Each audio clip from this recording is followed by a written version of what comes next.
Cricket. And today we've got a pair of games that will either confirm what we're beginning to expect or throw a massive wrench into the gears of this playoff race. In the first of the two games, we have the East Bay Blazers sitting on 12 points, tied with the Seattle Thunderbolts and Silicon Valley Strikers, but of course with a match still left to play, unlike Seattle, and with a massive net run rate advantage over both the Thunderbolts and the two Bay Area sides in the race. They have a chance today to clinch a berth in the 2025 Minor League Super 8s and take another shot at the crown that barely eluded them in 2024 when they were league finalists. On the other side, the San Ramon Grizzlies, a club that reloaded in the offseason and surprisingly took command of the table after the opening weekend, but a club that finds their playoff hopes now on life support following yesterday's loss to the Silicon Valley Strikers. They need to repeat the feat from their opening weekend when they took care of the Blazers by 7 runs in a tight chase, and they may need to better it from a margin perspective today to provide themselves a realistic hope of playing for a Super 8 spot tomorrow. Welcome to the MLC Network. Joe Hickey with you live from Davis alongside Vishal Tiku at the controls of a Quick Live production and Stanley on the camera work here. We're going to have a quick look at that table that I alluded to a moment ago and give you a sense again of what is at stake today. The very simple version of all of this is that if the Blazers and the Strikers both win today, they'll both go to 7-3. Those will be your two playoff teams. If the Blazers and Surf Riders, who will face the Strikers in our afternoon game, end up victorious, the Blazers will go through, and it'll be the Seattle Thunderbolts who will win out. You'll notice there that net run rate, that is the difference between the rate at which you score and the rate at which you concede in runs per over. Strikers are already behind Seattle, so if they do fall to defeat, they'll stay behind them, and that will mean that they do not make the postseason. It would be the Blazers and the Thunderbolts. But if the Grizzlies win this, you're going to hear a sound in the background if they win this first game today, and it's going to be a revving of a motor, and no, it will not be the heavy roller. It'll be my laptop opening Microsoft Excel. I've turbocharged it, for those who are wondering, because it'll be definitely gentlemen start your spreadsheets time. It's going to be all about net run rate to decide who gets through, and it's going to be a question of whether San Ramon end up targeting the East Bay Blazers or the Seattle Thunderbolts in terms of who they need to catch on net run rate. You can again see from the net run rates they'd much prefer to be trying to pursue the Thunderbolts than the Blazers tomorrow when they take on San Diego. Of course, they've got to win first if it's going to have any chance of being an interesting Sunday. Otherwise, it'll be a lovely day at a park with no stakes and no drama. Well, plenty of drama, just no stakes. Let's take a look at the teams for today's games, and we will go ahead and start with the San Ramon Grizzlies, who have been put in to bat by the East Bay Blazers. Interesting note here, the Blazers winning the toss. This is the first time all season that they've elected to bowl first. They had elected to bat first every other time they won the toss, and in fact, San Ramon have only elected to bowl first once, and that was up in Seattle. Here in the Bay, they've won 5 tosses and have batted first every time. So a little bit of an upset. You figured whoever wins probably going to want to take up the sticks, especially given the Blazers' struggles when they have batted second so far this season. Yesterday, the first time they've had a successful chase in 4 attempts, 5-0 when batting first. But something about the pitch, they want to, something about the weather conditions, they want to get out there and bowl first, and they will be bowling at Aaron Johnson and Rahul Jariwala, who are coming out. The only change in that San Ramon team is the last man you see there at the back, Aryan Sidhu, on debut here in minor league cricket. He replaces Sahil Garg in the 11. For the East Bay Blazers, as you were.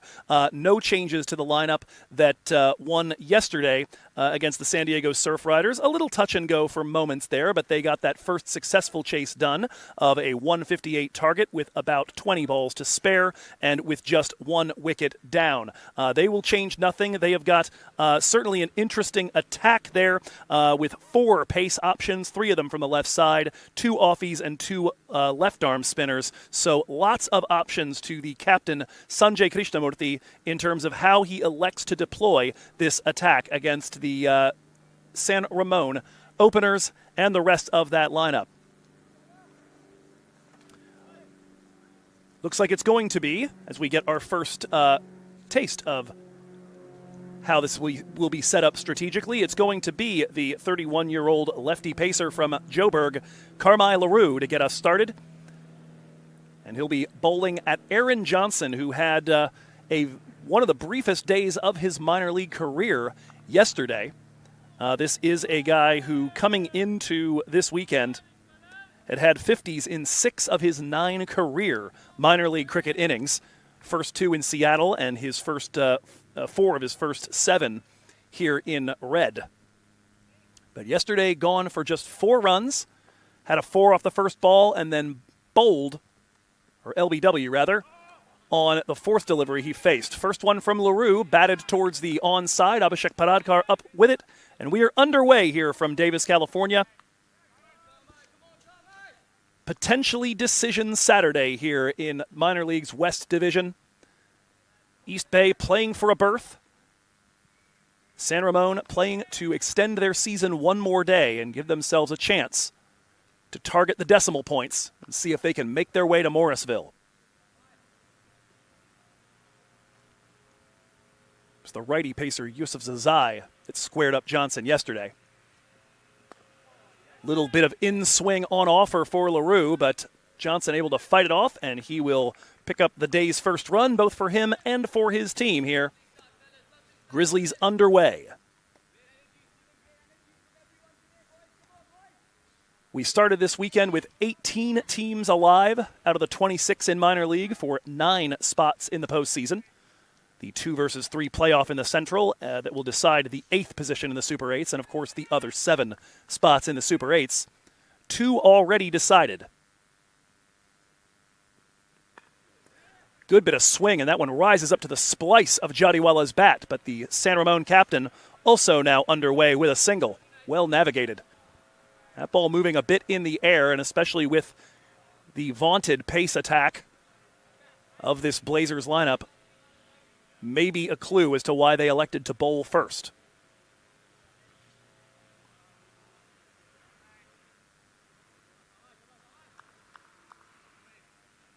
LaRue coming over the wicket to the 2 right-handed batters. That one in towards the feet of Johnson. He fights that one off for a dot delivery. It is the 2 righties to open. You'll see as well from the right side, Akash Sundaresan, Harish Kakani, and Zia Shahzad. The only lefty of note in the top or middle order is Ruvindu Gunasekera.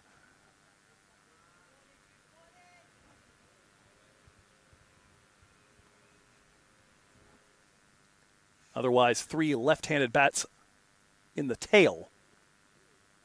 That one dodges the bat. Briefest moment of excitement and potential appeal from LaRue as he thought he might have gotten the edge into the gloves of Saideep Ganesh. Slip in place is Vikash Mohan as we take a look at the motion on this one, and perhaps a little nip away off the surface. And Johnson was, of course, following the swing to begin with. That is the kind of delivery that you dream of as a lefty pacer. That one strays down the leg a little bit. That'll be run to fine leg, Rushilu Garkar. And brief thoughts of trying to take a run there, but they will go back. No need to take early risks here as San Ramon look to get themselves set at the crease. 2 runs for no loss through 1.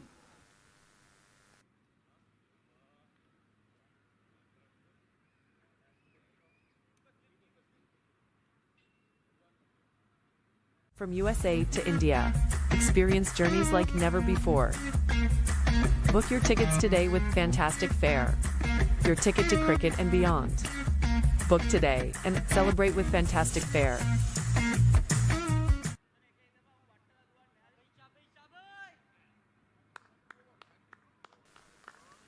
A bit of a change from yesterday's deployment as much earlier entry into the attack for Rushilu Garkar than yesterday. The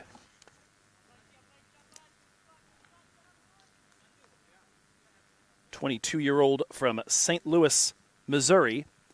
Yesterday took 1 wicket for 25 runs. Did most of his bowling in that second half of the innings where East Bay choked off San Diego's scoring rate. It's easy to forget yesterday Surf Riders were going at very nearly 10 runs and over in the early going, but just a run a ball for the last 10 overs. That one's in the air, may have picked out the deep man, almost lost it in the sun, but makes the catch at third man. Good placement, and Carmine LaRue holds the catch. And on his first ball, Rushil Ugarkar has dismissed the captain, Rahul Jadiwala, for just a single run.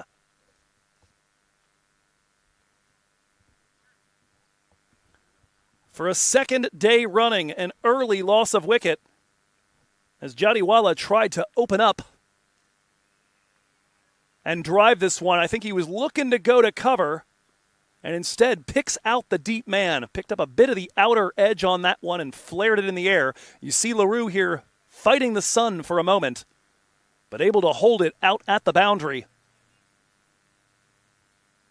And again, an early strike against the San Ramon Grizzlies.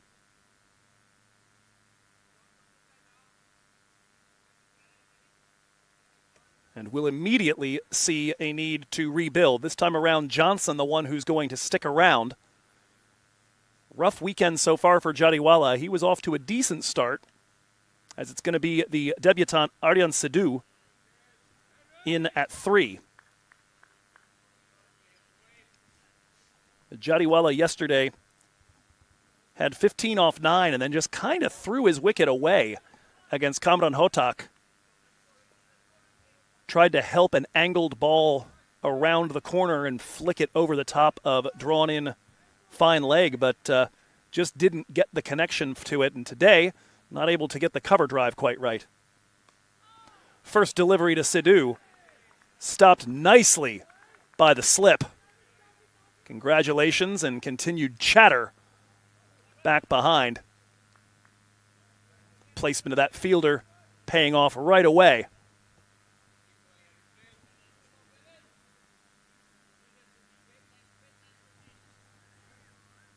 Deep protection remains at third man and square leg here against the new man. Ball tapped through a gap, though, on the offside. It's going to be a long run. They take one, coming back for the second, and a little bit of a stumble in the outfield by the chasing man, Hizbullah Durrani. And with that, Sidhu, the Canadian under-19 international, underway in minor league cricket with his first 2 runs. A couple of big performances for him in those under-19 qualifiers earlier in the summer. 85 off 58 against Argentina and a 35 off 13 against Bermuda. Slow ball and a wide ball out of the hand of Rushil Ugarkar. That'll be a free run here for the Grizz. Grizzlies now on the season 2-3 when batting first, 2-1 when chasing. All those games in which they batted first had been very close encounters until yesterday. They'd won a pair of games by 7 runs, including their first matchup with East Bay. And they lost 2 games in the final over, one of those on the very final ball against Silicon Valley in the opening weekend. Yesterday, though, 7-wicket loss, 34 balls remaining. One of the first resounding results against them all season.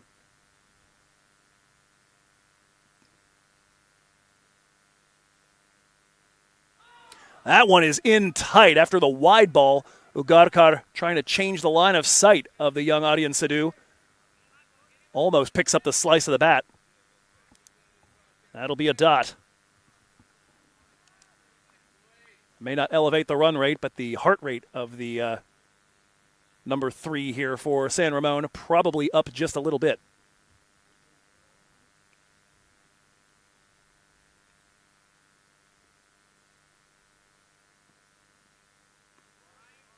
And again, not able to quite find the tram line. Ugarkar being rather careful and circumspect with the righty at the crease. There has been a change to the deep protection. Square leg has... No, never mind. There he is. He's just blending into the foliage. No changes.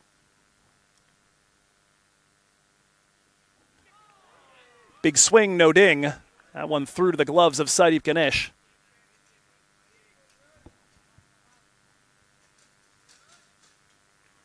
Looking to carve that one through the offside like the earlier ball that got him his first runs.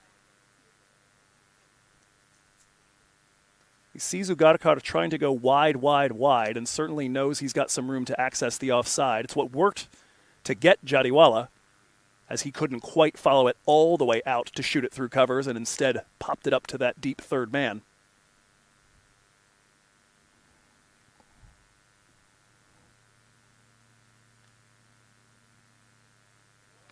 This time a little more in the corridor of uncertainty and a test-style leave from Aryan Sidhu. An 8-ball over with the 2 wides, but the wicket on the first ball. Jadiwala's in the shed, and it's 6 for 1 for San Ramon through 2.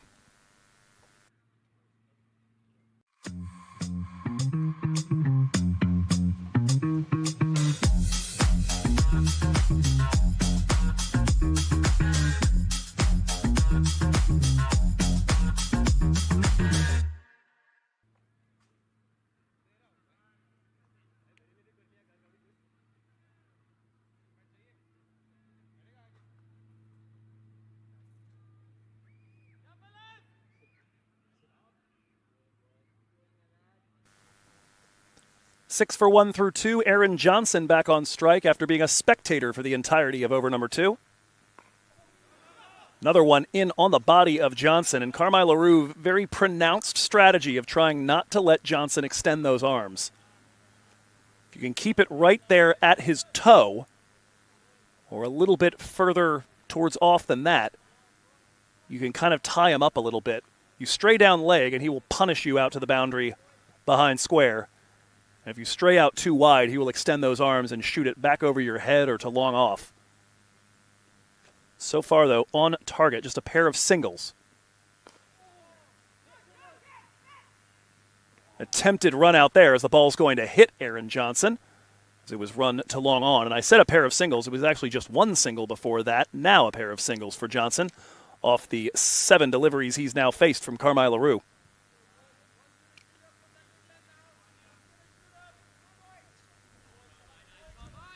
Sidhu will come back on strike. Carmine here, 4 wickets on the season.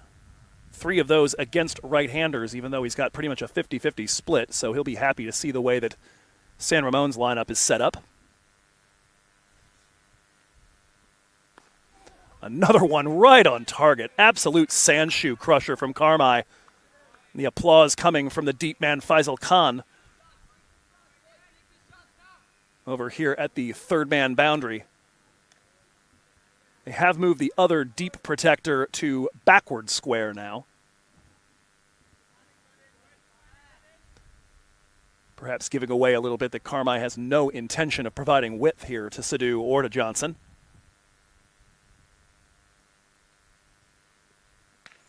That one's lifted in the air. There is somebody drifting under it and making the catch. A second wicket down here inside the power play with the run rate still lingering in the 2s. And it's the captain, Sanjay Krishnamurthy, taking yet another snag. LaRue, it looked like maybe pulling the length back just a little bit. May have gone slightly pace off and got Sidhu to throw that shot early enough to pop it up to mid-off.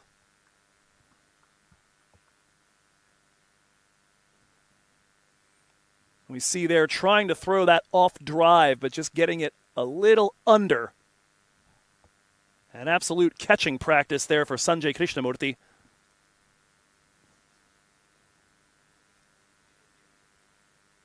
And that is going to bring the first innings in MILC for Aryan Sidhu to a rather quick end. 2 off 7 for him. San Ramon flipped that around, 7 for 2.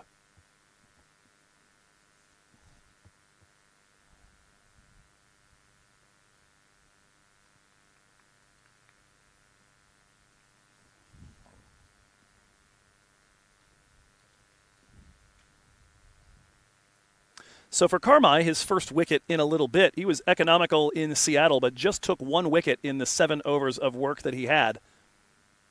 Yesterday, 29 runs from his 4 overs, but did not strike. Took a little bit of tap in the early going as San Diego got off to a decent flyer, going at 10 runs, 9 runs, 9.5 runs per over throughout the first half of their innings. First delivery to the new batter, Mohamed Tahir Adil. Carmine just continues that metronomic work right here. So far, just 3 runs conceded and that 1 wicket. Has been almost exclusively used in the power play this year. 13 of his 17 overs.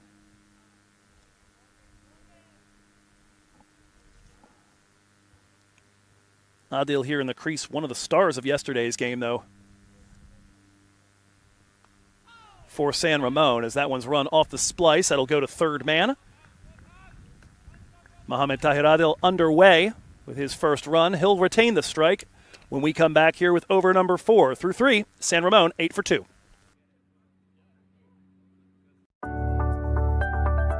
United Tax, empowering your financial future. Expert financial planning, reliable taxation services, building wealth, minimizing tax, serving families and businesses nationwide. Contact us for further discussions.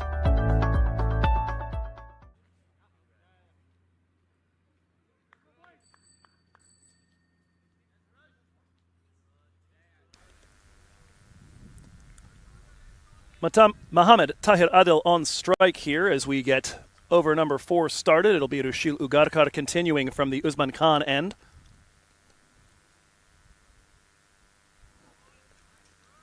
And another wide. Third one so far bowled by Rushil.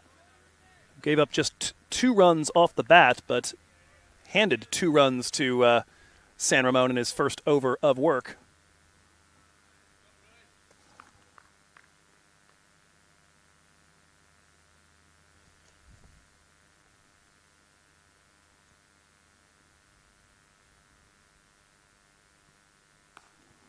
This time enough width for the shot, but not so much to hit the tram line. Run all the way down to deep cover. Long run for Dorani, and he will get to it. And that'll be a pair for Mohamed.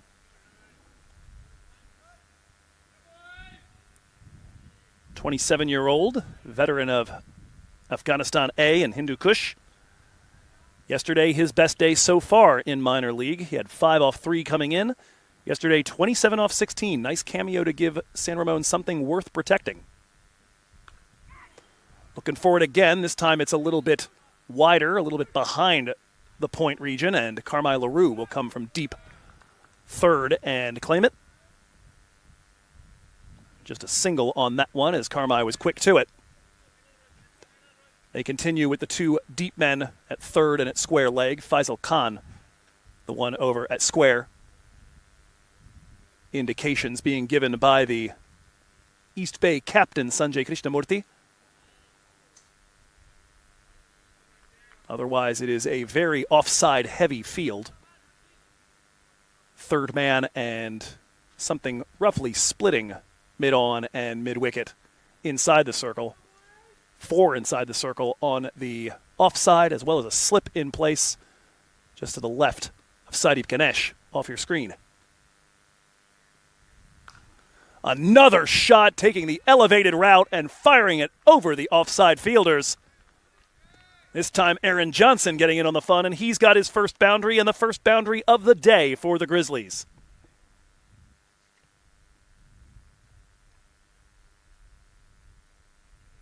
The last 2 of these here, Ugarkar has been playing around with that tram line. He's missed on a handful of occasions.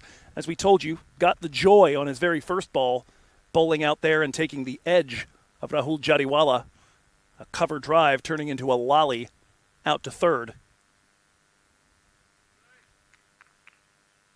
So far here, though, not quite getting the radar right. A wide and a pair of balls that have been dispatched.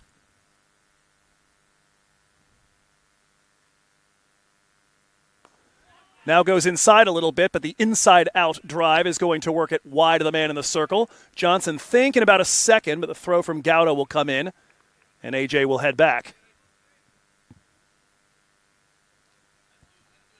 Looks like he wants to up the pace a little bit here as San Ramon punched in the face by those 2 early wickets.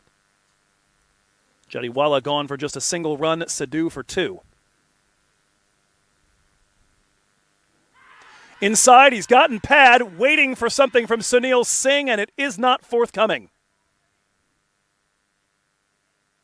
We certainly heard the sound. Mohamed Tahir Adil is the worse for whatever impact that ball did have with him. Let's see what all the hubbub was about. Looks like it gets him on the thigh, in fact. So if anything, I would imagine height, probably a concern on that one for Sunil Singh, as it rose well up past the pad, hit him in the thigh on his back leg. Certainly worth a shout, but to whatever extent we can tell from this angle, looks right not to have been given.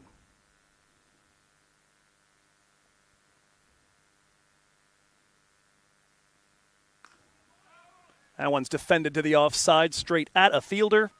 And so a pair of dots to finish off the over, but 9 from it. 1 freebie and 1 big old cover drive boundary off the bat of Aaron Johnson. And San Ramon moved to 17 for 2 through 4.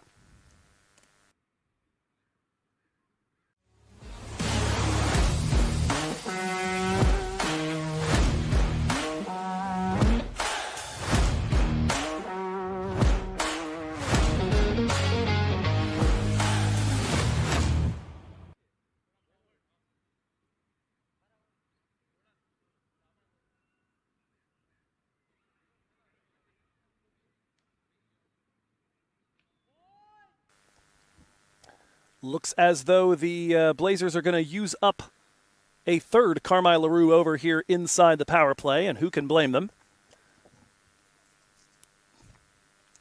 His effectiveness certainly of note here, and as we mentioned in the beginning, that's where he's bowled most of his overs. So far today, getting decent swing through the air, and has by and large been targeting middle stump and the toes of Aaron Johnson and has held him mostly in check. Left arm over the wicket. First delivery is pushed towards mid-off. No run there.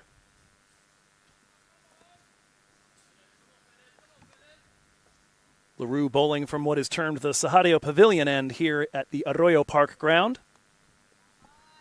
Named after Don, who's brought the Guyanese spirit here to Davis, California. In years past, we've even had Don cooking for everybody, throwing down some serious Caribbean barbecue. The area behind that sight screen behind Carmi.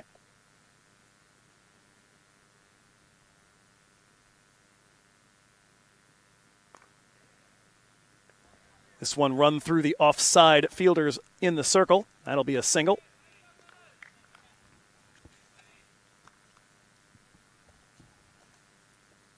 Of course, that name shared by Ryan Sahadeo, groundsman here at Davis. Does lovely work producing a ground that has yielded some of the more exciting games of this season here in the West. Carmi going short and down leg, and that's the first miss we've really seen from him. Mohamed Tahir Adil helping that around the corner and well fine of the fielder inside the circle. First boundary shot for Tahir. And we see Carmi just trying to dig that one in. And full props to Adil just being able to stand in against that kind of pace when it's coming right at your dome. Continuing to bowl a tight line. This time coming up to about chest height.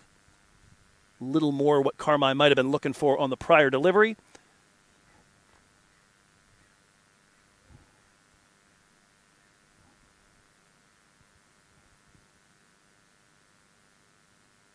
Again on this side, notably a backward square leg position as opposed to just simply square or mid-wicket in the deep. This one tapped to the onside and another dot delivery here. Besides that one loose ball, LaRue continuing to be absolutely on point in his power play spell from the Sahadeo Pavilion end.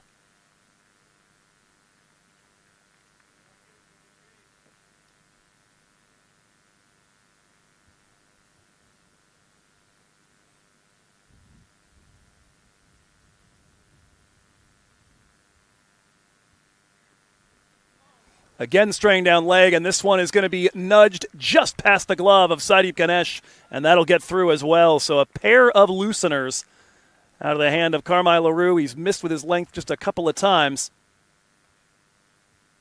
And he's conceded a pair of boundaries. Still waiting to see here. I didn't catch the umpire signal as to whether that is bat or pad. It does appear to be a little bat just before it reached the pad. But we'll get confirmation of that in a moment. Either way, 26 for 2 now, San Ramon through 5. From USA to India, experience journeys like never before. Book your tickets today with Fantastic Fare, your ticket to cricket and beyond. Book today and celebrate with Fantastic Fare.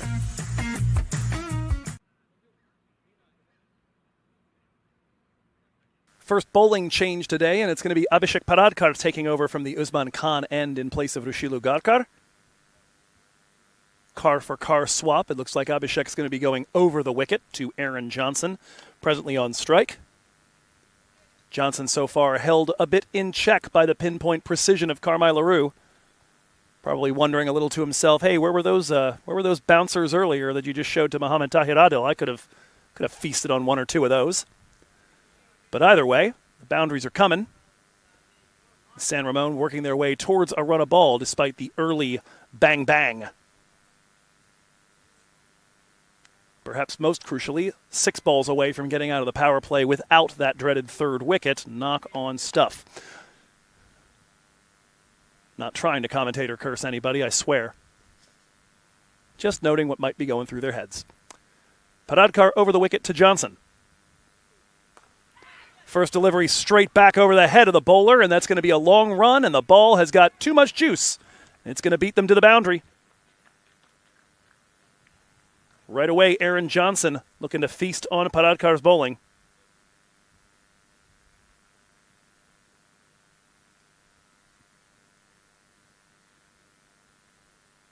He's had his trouble against the other lefty pacer, and generally this season against lefty pace, but that, a good-looking stroke on the first delivery. A little too much width, maybe a little too full.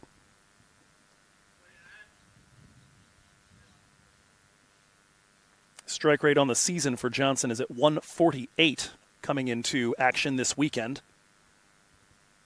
Wasn't around enough to change that much last time. Leads MILC in runs at 328. Pushes that to the offside, looking for the quick single again.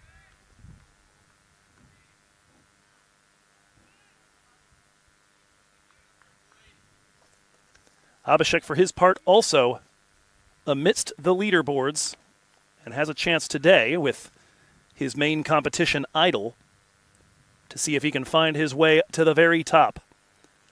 Shadley van Skalkvik leads all bowlers in MILC with 21 wickets. Abi is 1 behind, and van Skalkvik is done for the season. That one worked off the toes to fine leg. Opportunity knocking at the wicketkeeper's end, but the throw is wide of the stumps. Continued aggression here from San Ramon, who have nearly worked it to a run of ball.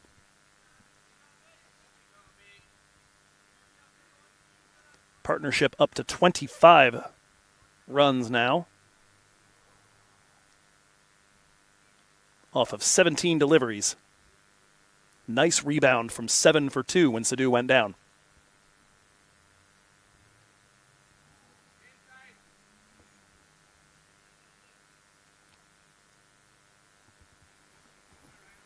Yesterday when the wickets started falling, they just did not stop falling for the men in red.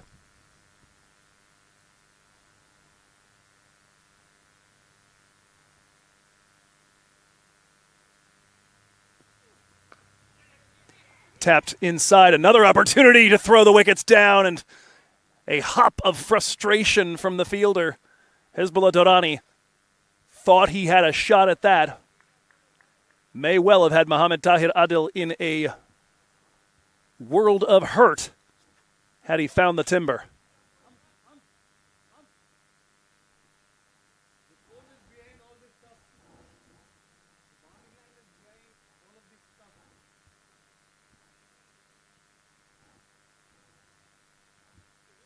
Deep protection now against Mohammad Tahir Adil. With 2 balls left in the power play, Sujith Gowda is actually at a very, very fine long off.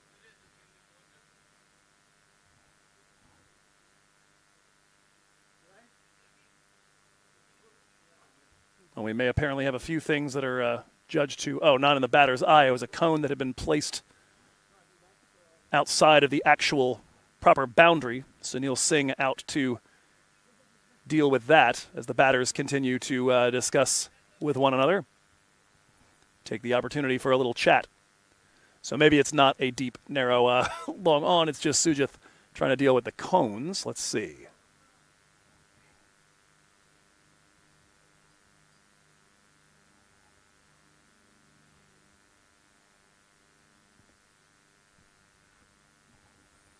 It does seem he's staying there. So for these last couple of balls, Tahir Adil on strike. They've got protection at square leg, maybe slightly backward square, and this very fine long off.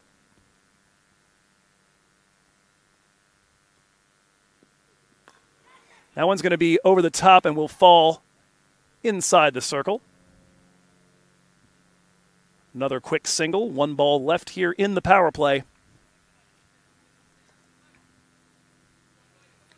Paradkar, the 23-year-old San Diego native, made his MLC debut in Oakland. Took a wicket on June 13th against the Seattle Orcas.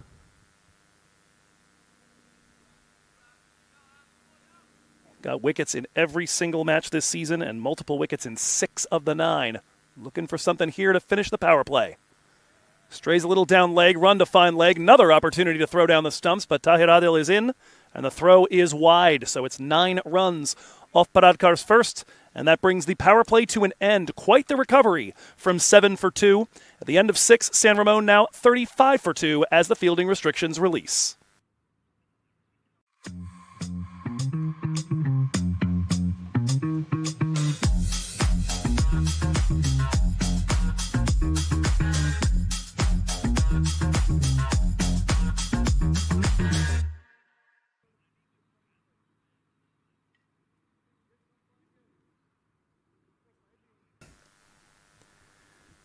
Today's game, a pretty simple equation here in terms of the playoff picture as Faisal Khan gets ready to be the first change at the Sahadia Pavilion end. Here in Davis, Blazers win, they're in the playoffs. Grizzlies win, they stay alive and wait to see what would be necessary tomorrow to try and worm their way in. Over in the Central, it is an absolute mess. And we're going to catch you up on a little bit of those playoff race depending games over the course of today's work, but the first thing you can know is that the Dallas Exploria Giants won the first of their 2 this weekend last night at Grand Prairie against Kings 11 Dallas, and in doing so have put themselves into second position in the Central. They face them again today at 4, and with a win, they would clinch a playoff berth and put Kings 11 in danger of missing out. Kings 11, the rebirth of the old Dallas Mustangs, champions of the league in 23, did not participate in 24. And they really do need to get something done here. Whoever loses that game this afternoon, though, will be certainly saying to themselves, look out behind you as the Metroplex Tracers and Lone Star Athletics face off just behind, looking to pip them for a spot in the wild card.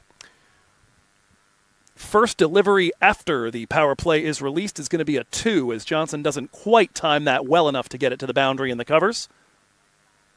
But it is a pair off Faisal Khan.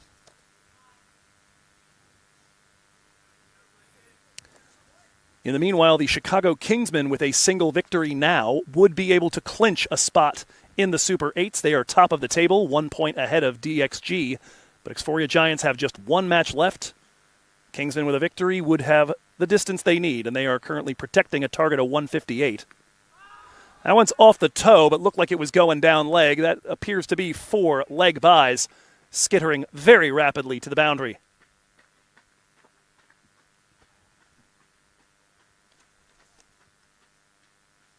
Extras certainly not the thing Faisal Khan is going to want to see popping up, although he'll be happy at least to have it be the kind that don't count against his side of the ledger. Yesterday gave up 20 runs in 2 overs of work. And those 20 included two no balls and a wide. So you see that one well down the leg side.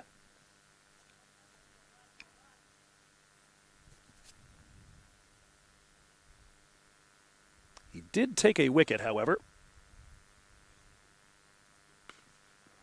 And looking for another here, but that's over the top of the fielders on the offside. There is a deep man now at cover, but splits the gap and keeps it elevated between Durrani and Pereira.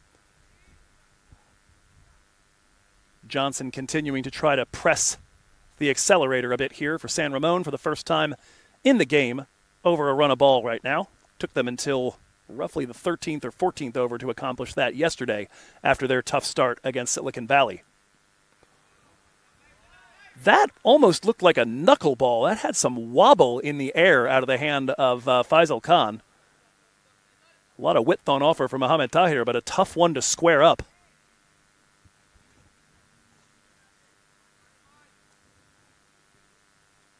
That was a funky-looking delivery in the air. I've got, from my broadcast position, Faisal steaming in directly at me.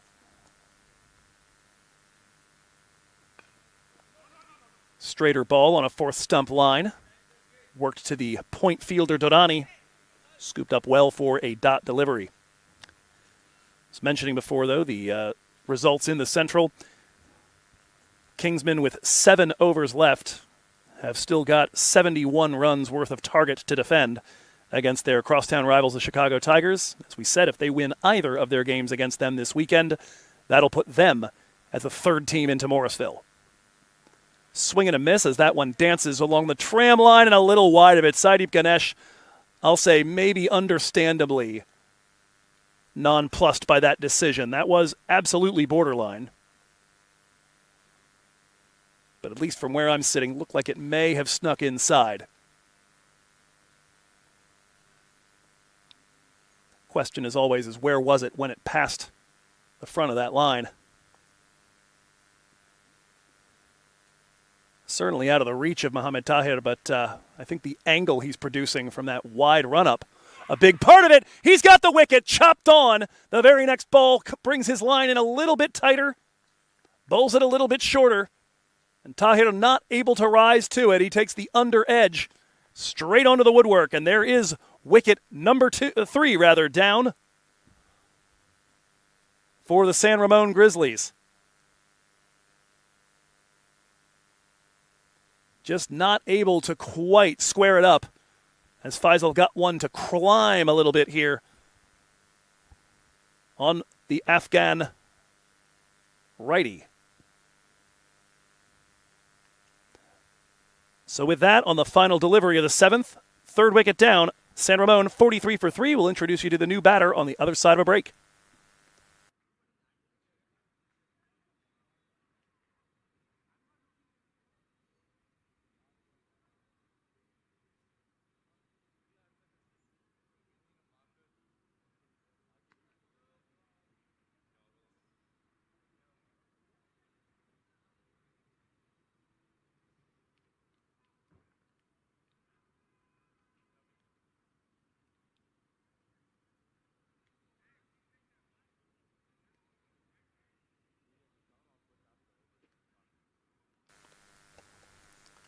Final delivery of the 7th over brings the 7th wicket of the season for Faisal Khan Ahmadzai. Dismissing number 7 and bringing to the crease in at 5, number 77.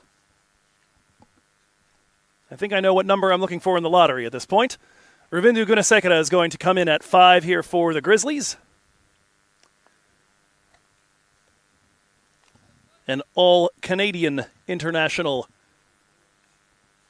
battery out there to face off with a relatively freshly capped American international, the captain of the East Bay Blazers, Sanjay Krishnamurthy.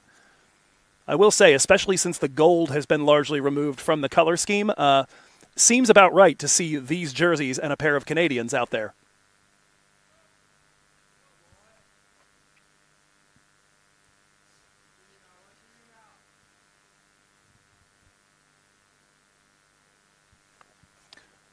First delivery from the lefty spinner, and that one is shot just underneath. Abhishek Paradkar in the circle. Quick single for Aaron Johnson. And Johnson will likely be happy to get off strike that. He's against that. He has lost 4 of his 6 wickets this season. I guess 4 of 7 after yesterday. To lefty spin.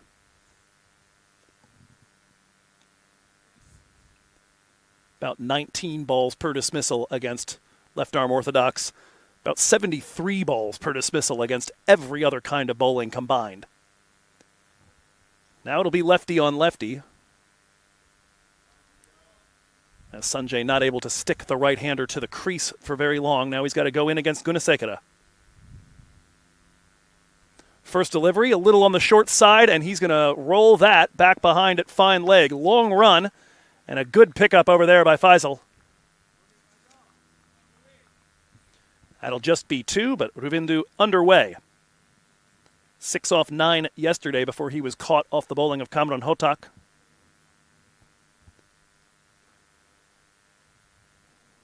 Can just about depend on him, season in, season out, to be right at about a run a ball.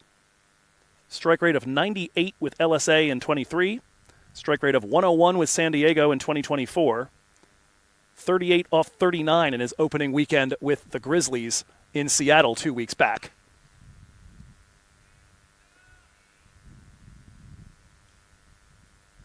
Single on the next ball.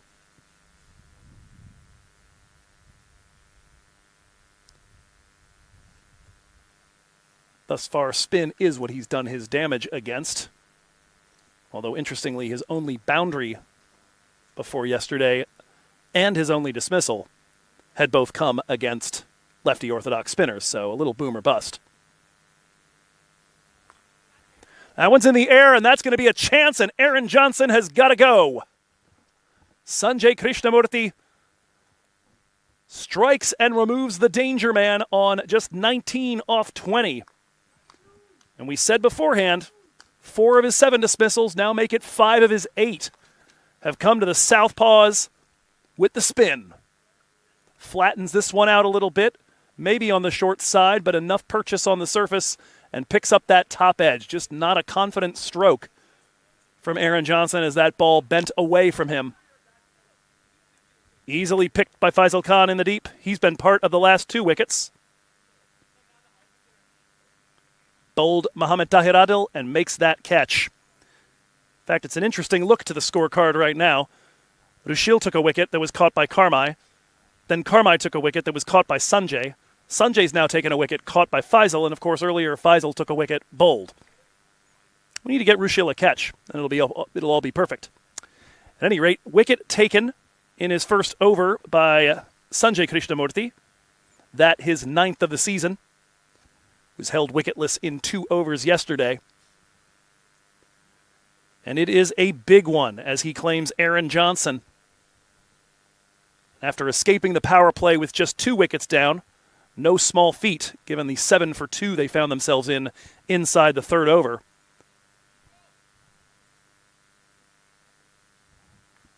After a 36-run partnership that pushed them past a run a ball and got them outside the power play, they've now lost 2 in the last 5 deliveries.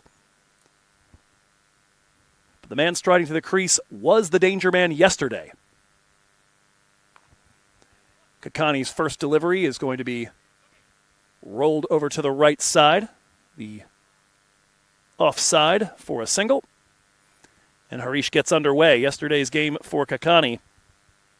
41 off 36, and it was his partnership with Zia Shahzad, followed by the Tahir Adil cameo at the end, that productive 7 off 16 that stabilized that first innings and gave the Grizzlies something to bowl at. And heaven knows, 3 balls in, we thought it was game on.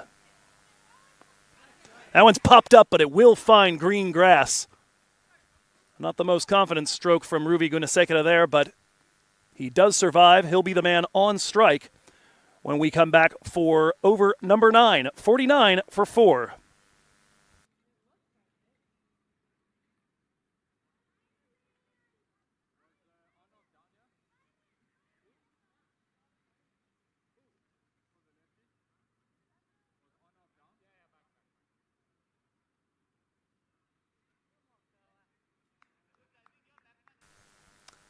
A look at the batting card so far. 8 overs into our encounter. Aaron Johnson, the remaining opener, just dismissed in the last over. 19 off 20 for him. Mohammad Tahir Adil, the only other one to reach double figures so far. His 10 off 15, part of that 36-run partnership alongside Johnson. Both of them in the shed in the last 7 deliveries, and it's now going to be Gunasekara and Kakani. Got Akash and Zia Shahzad behind that. A little bit shorter of a tail today with the addition of Aryan Sadhu in place of Sahil Garg, but still some work to be done here to try and build a total that this club can defend. And, of course, defend they must. San Ramon Grizzlies playing for their lives today. Faisal continues.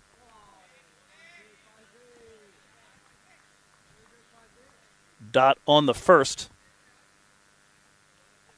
Went for a 2 and 4 leg byes off the first 2 deliveries he bowled, and then went 1 ... wide wicket and broke that partnership. Might even be happy now about that wide that he and Saideep were arguing against initially. Lefty on lefty, and that one rises up to shoulder height on Ruvi. Faisal with some legitimate pace. 10 wickets last season with Silicon Valley Strikers. He has been a little bit erratic in his career, though. Last year, 13th most wides and one of only 10 bowlers that had multiple no-balls on the season. This year, he's one of 7 in MILC with at least 3 no-balls, and he had 2 more of them yesterday on back-to-back deliveries. That one strays down the leg side on a short delivery, helped around the corner, but there is protection at fine leg. Just a single for Gunasekara, and the field will move in response to the righty-lefty pairing here as San Ramon bring up the 50.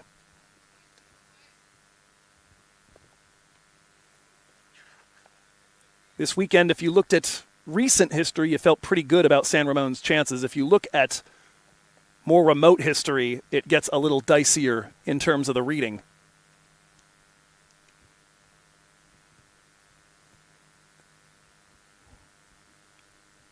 This season, the first pair of games against their Bay Area adversaries, they took home a 7-run victory over the Blazers and took Silicon Valley down to the last ball. Another one straying down leg. Kakani shoots this one and tries to pick the gap. Unable to do so. Thoughts of a second run, and Kakani is going to turn tail and head back. Good chase down there as fine leg and backward square converge. That is Carmine LaRue and Kevin Bandara. It will be just a single. Last 2 deliveries targeting the body, but straying a bit too far down. A little too easy to put that into a large vacant area. And again, and this one's going to get nothing, Saideep Ganesh able to get just a touch to it, and it's going to be enough to save probably 3 byes. And on top of that, a wide, and I believe I just saw the no ball signaled. Indeed, there is the free hit, so make it 5 no balls on the season, bowled by Faisal Khan.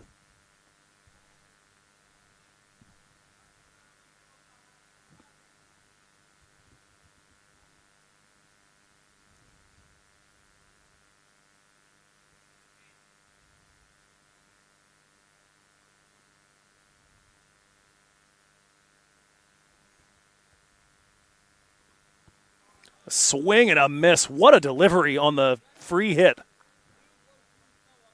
to avoid Kakani punishing you. So my mistake, too. I think I may have lost count. I believe that is now his 6th no ball to lead all bowlers in minor league cricket in a rather ignominious stat.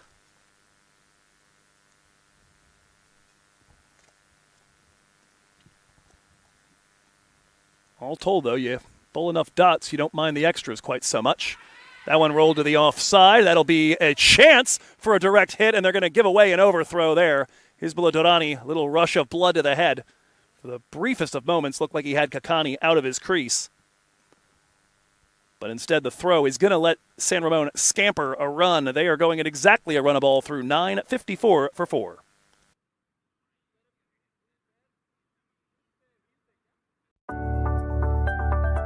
United Tax, empowering your financial future. Expert financial planning, reliable taxation services, building wealth, minimizing tax, serving families and businesses nationwide. Contact us for further discussions.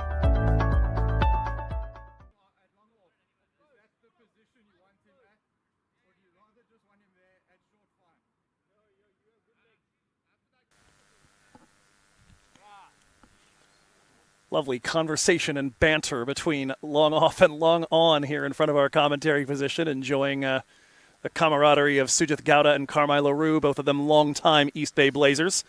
Gowda, of course, with a brief period there in Dallas as well with the Mustangs, in which he claimed a MILC title, but East Bay glad to have him back. Later on today, when he takes the field, be looking for 17 runs to open the 2,000-run club in MILC as Krishnamurthy continues from this end, and first delivery threatening. Just a dot there as he bowls one toward the feet of Harish Kakani.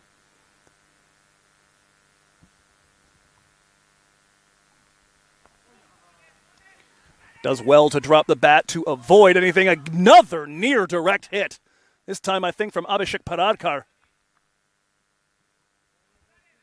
Or that might have actually been Durrani again. Now, my mistake. It is Durrani. Boy, he is absolutely everywhere in the field. They do take the quick single.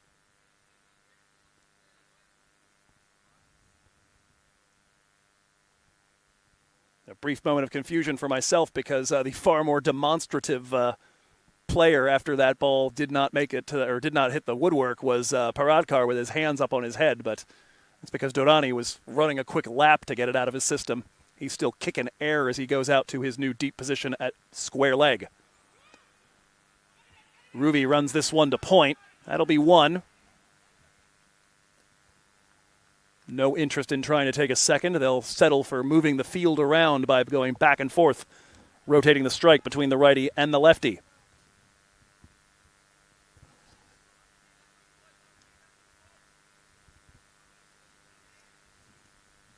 Kakani was 2 runs shy of his personal high yesterday in MILC with that 41. 2 4s and 2 6s before Yusuf Zazai finally ended his stand. A lot of flight on that one from Krishnamurthy. Run on the ground to Gowda.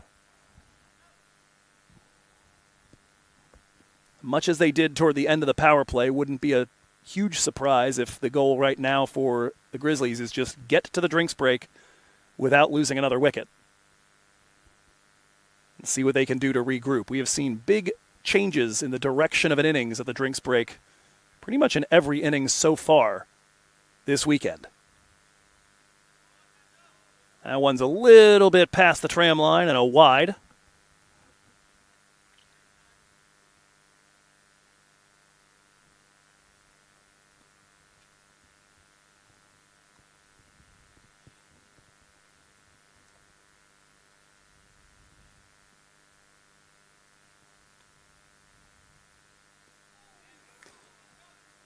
Ruvi offers at that one, does not make contact. Ganesh, half-hearted appeal,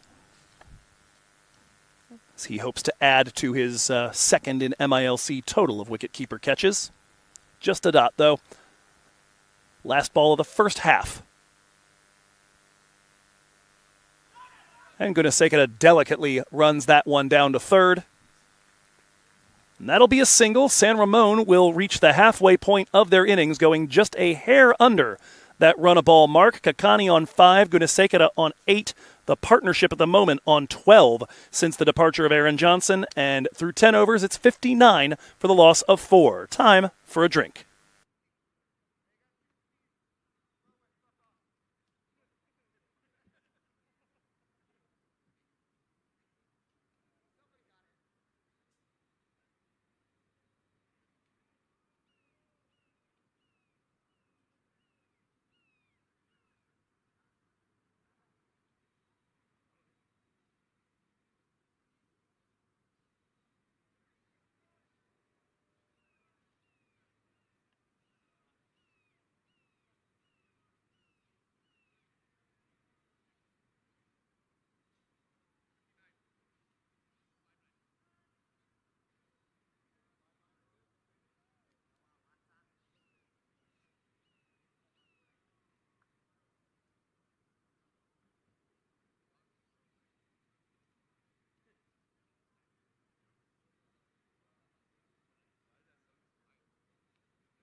As the players get hydrated and the groundsmen apply a little bit of fresh paint, we'll take a look around the horn here in minor league cricket in this final weekend of games, besides the two that'll be happening in Atlanta, or more accurately, Rydal, in about 5 days' time between the Atlanta Fire and the Atlanta Lightning. Over in the East, it's all sewn up. Stallions and Somerset Cavaliers are your two playoff teams. And as if to emphasize that, the New Jersey Somerset Cavaliers took care of business today, winning by 10 wickets, chasing down a target of 117 in about 15 overs without losing a batter against the Manhattan Yorkers. That moves them up to a record of 7-2 on the season. Phenomenal work from Kanar Kevin Lewis and Chandrapal Hemraj, who basically split the honors, 57 for the former, 58 for the latter. 4 wickets for just 15 runs from Salman Nazar and 3 for 23 from Mohammad Asad Ghaus. Again, a nice little victory lap for them, but not a game that has any consequences. Speaking of which, 2 eliminated teams facing off as well in the East, the NYC Titans, winning by 6 wickets against the New England Eagles. They got off to a 3-1 start to the season, did the Titans, but fell victim to the New Jersey sides, losing all 4 of their matches against them in a row. And as a result, will not be playing any further part after tomorrow. Over in the Central, a pair of teams playing for their lives right now in chases. Lone Star Athletics are 17 for 1 in the third over, chasing 159 against the Metroplex Tracers. They have to win today to stay alive in that battle. Same goes for the Chicago Tigers, and they are playing a tight one against the Kingsmen, who could clinch a trip to Morrisville today with a victory. They are at 131 for 5. They need 27 off 14 with 5 wickets in hand to try and chase down that target of 158. So that worth keeping an eye on, maybe literally. If you like, here on the MLC Network, you can have multiple live streams open at once. Who's stopping you? Go for it. Lots of action going on. We'll tell you more about the South Division as well over the course of our action today, but it's all happening right now in the Central, and of course it's all happening right here as we get ready for the second half of this innings, and it's a change of bowlers. Anji Pereira bowling from the Saharayo Pavilion end, and his first delivery is fired in the air and taken by long off. Anji Pereira beaten up yesterday. Today, he's the one doing the beaten up on the very first ball.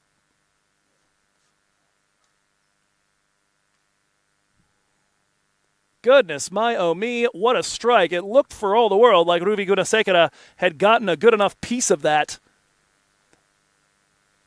either to miss the fielder wide one side or the other, or maybe get it over his head. Off the bat, looked like a signal of intent. But instead, he's got to go just a little bit too low on the launch angle as he stepped forward to try and get to the pitch of the ball. Catch secured out there in the deep. I believe Rushilu Garkar on that. In fact, if it's Rushilu Garkar, I think no, never mind. It says Baladorani. My mistake. No, you know what? Based on where he's going, I think that might be a mistake. I think it is Rushil. Well, either way.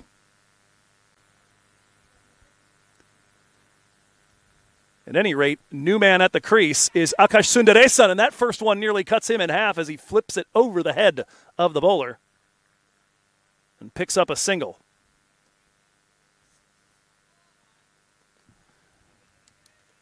It was that time after the drinks break where East Bay really locked down against San Diego yesterday. They had given up 96 for the loss of just 1.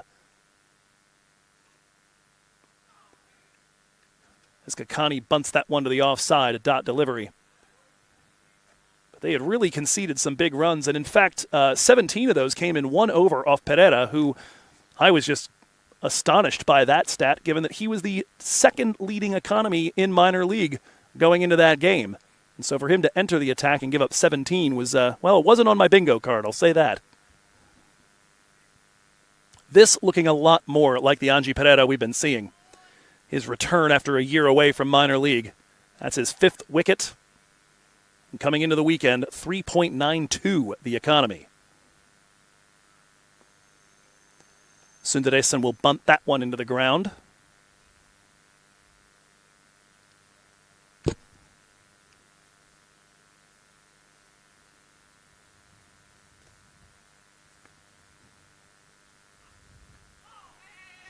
That one worked to the offside, and so it's going to be 3 here in this first over, but a big wicket right after the drinks break. And a look here briefly at the stat line of Angie Pereira.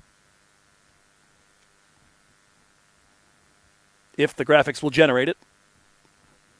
Never mind. That one doesn't seem to be working. We'll go ahead and take the break instead. 11 overs gone. 62 for the loss of 5.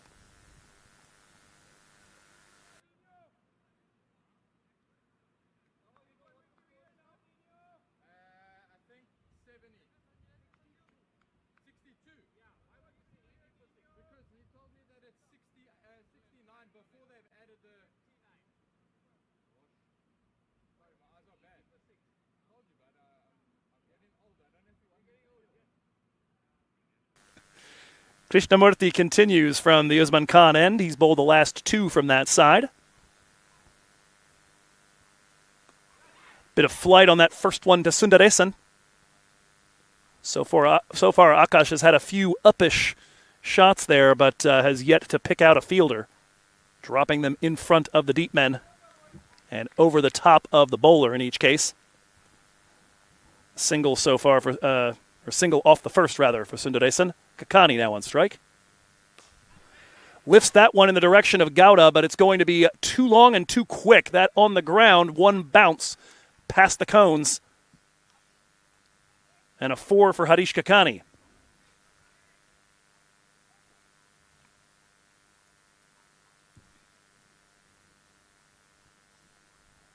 That a welcome boundary for the San Ramon Grizzlies. They had not had one off the bat since the 5th over against Carmi.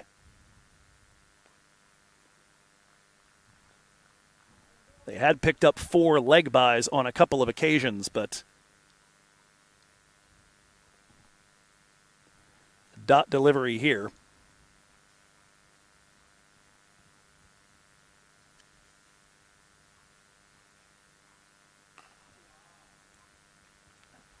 Nice sound of contact as that one's put into the onside by Kakani for a single.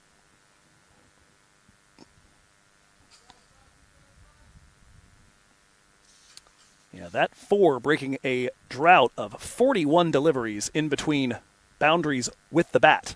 2 4 leg byes in the middle. That one ladled straight back to Sanjay Krishnamurthy. And Akash, we had mentioned beforehand, had been serving some lollipops up into the air. He'd been lucky so far to get him over the bowler and short of the deep fielders. That time, no such luck. Sanjay's got him caught and bowled. And that is a 6th wicket down here. On 68 runs, and it is certainly starting to crumble a bit for the San Ramon Grizzlies. They're going to need another sturdy rearguard action. Looks like it'll probably be Zia Shahzad coming out to partner Kakani now, and that was the partnership yesterday.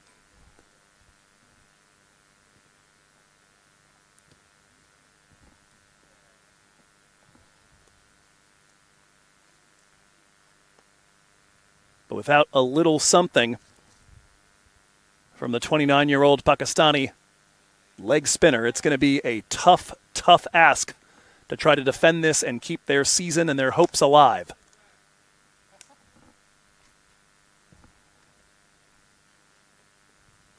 As we've told you, if you're not aware yet of the stakes, if you haven't been here since the very, very start, Blazers win today. They go through to the Super 8s in Morrisville. Grizzlies with a victory would put themselves at least in position to chase down somebody on net run rate and see if they could make the postseason with a big victory tomorrow over San Diego. But they've got to win this one. They need to be able to get to 6-4. They've already got the 4. They're 2 away from the 6. First delivery from Krishnamurthy, guided wide of Paradkar, and a single quickly off the mark is Zia Shahzad in at 7.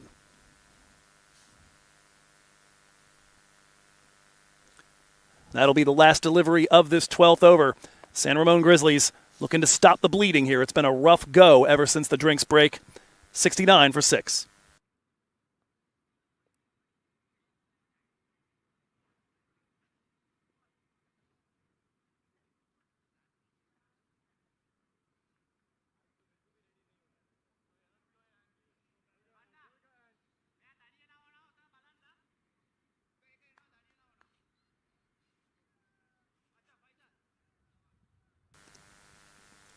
Keeping our eye moving around minor league cricket, a 2-wicket over from Zia-ul Haq in the 19th has left Chicago Tigers now needing 24 off the final over to keep their season alive, and they are down to their last 2 wickets.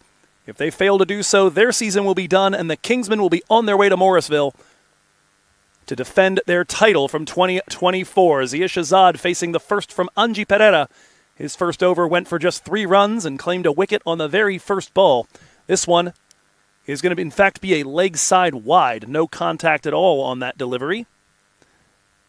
And on top of that, as it ran down to Carmine LaRue at fine leg, they take an extra run on top. 2 runs from a ball that doesn't count against your kitty. Not bad here for the Grizzlies, who are in need of some acceleration and some solidity here in the late going. Kakani will work that to the vacant area around mid-wicket and take a single.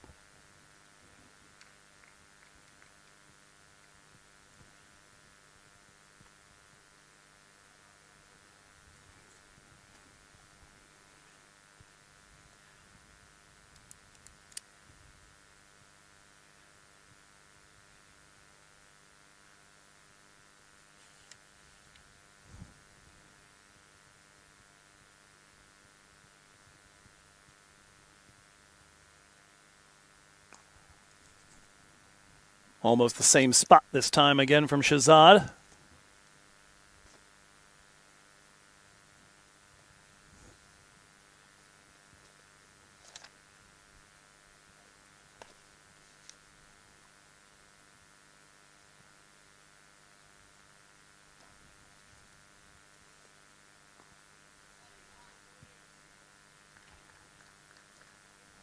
Dot delivery there as Pereira's got Kakani backpedaling.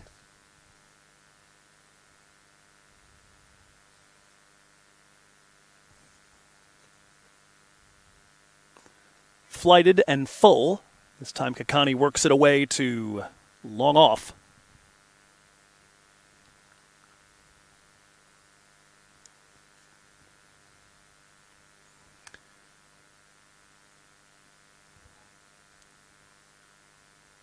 Big rip and a miss. Pereira hurried that one up there just a little bit, and Shahzad not able to catch up with it.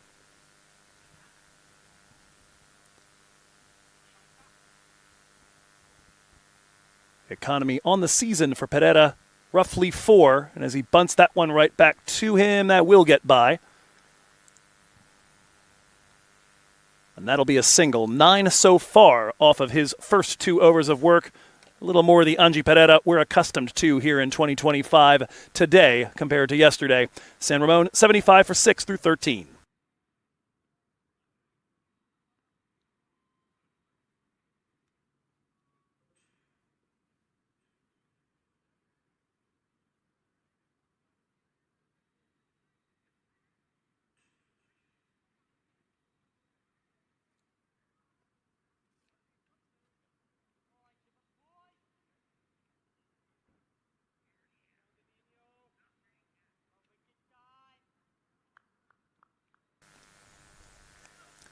Sanjay will bowl his 4th over on the trot from the Usman Khan end here in the 14th. Zia on strike, one of the best all-rounders in this league in its inaugural season in 2021. Generally speaking, been more dangerous with ball in hand the last couple of seasons, but can get you a little something now and again. Flighted, worked away to the onside, and a single here for Zia.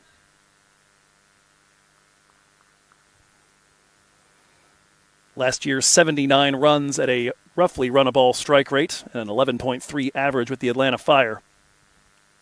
18 off 25 yesterday. Hasn't faced a lot of spin this year before this weekend, so not a lot to analyze there, but so far acquitting himself well enough against the dueling lefties from both sides. Kakani, dot on the first one he faces of Sanjay in this over. Another one worked away into a pocket of space for a single.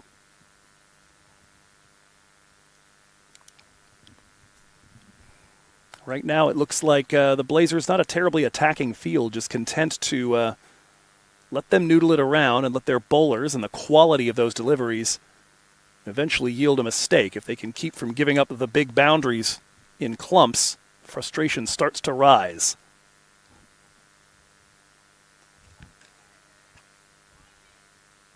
Another single. Throw comes down the other end. Flag down, not quite by Sanjay. That'll allow them to run a second. Throw goes down to Ganesh's end on the second attempt. So a pair of runs there. We do have one piece of news for you, confirmed now a third team into the Super 8s, and it's the Chicago Kingsmen. They'll look to defend the title, and they may be joined potentially in about 2 hours' time by the team they defeated in that final last year, as the East Bay Blazers are looking for a win here in Davis that would take them to that round. Dot delivery on the last one from Krishnamurti, and he finishes up his spell with figures of 2 for 22, taking the wickets of Aaron Johnson and Akash Sundaresan caught in bold. 14 overs gone, San Ramon 79 for 6.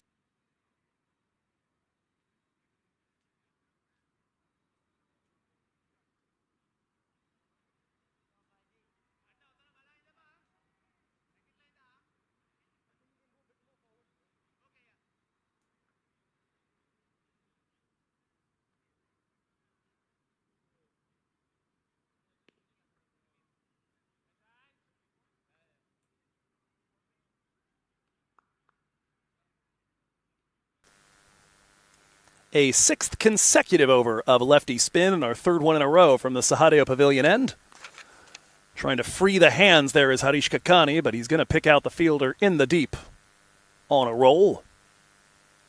Just a single from that. So things clarify a bit in the Central. As we told you, the Kingsmen have confirmed that they will be the number 1 team in that division. As a result, they get the lone automatic qualifier spot. Swing and a miss, as that one had a little bit of jump off the surface. Shahzad not able to rise to it. The Xphoria Giants and Kings 11 Dallas face off today in about 4 hours' time. The winner of that game will be confirmed into the 2 versus 3 matchup.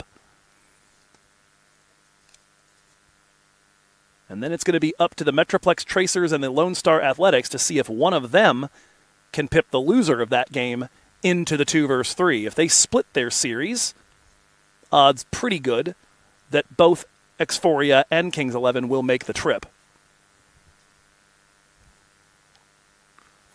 Launched by Harish Kakani, and that's going to be too long for Abhishek Paradkar to do anything with. A big 6 off the bat of Harish. Just like that, nearly gets the Grizzlies back to that run-a-ball mark.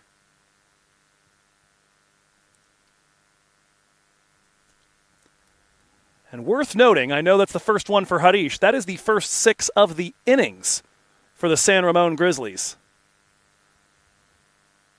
Just 4 fours and that 6 on the scorecard so far, and it might be followed by a dangerous opportunity, but that's going to be through the hands of Hizbullah Dorani. Always the danger here, especially when you know you've got a press. You see one really, really well, you golf it out of here. And the very next one, it doesn't take much of an adjustment from the bowler, and it can wind up sky high and a chance. Instead, the strike is rotated. Zia Shahzad does not make contact with that one, and it's the end of the over. 9 from it, including the first maximum of the day. Death overs in the offing. San Ramon, 88 for 6 through 15.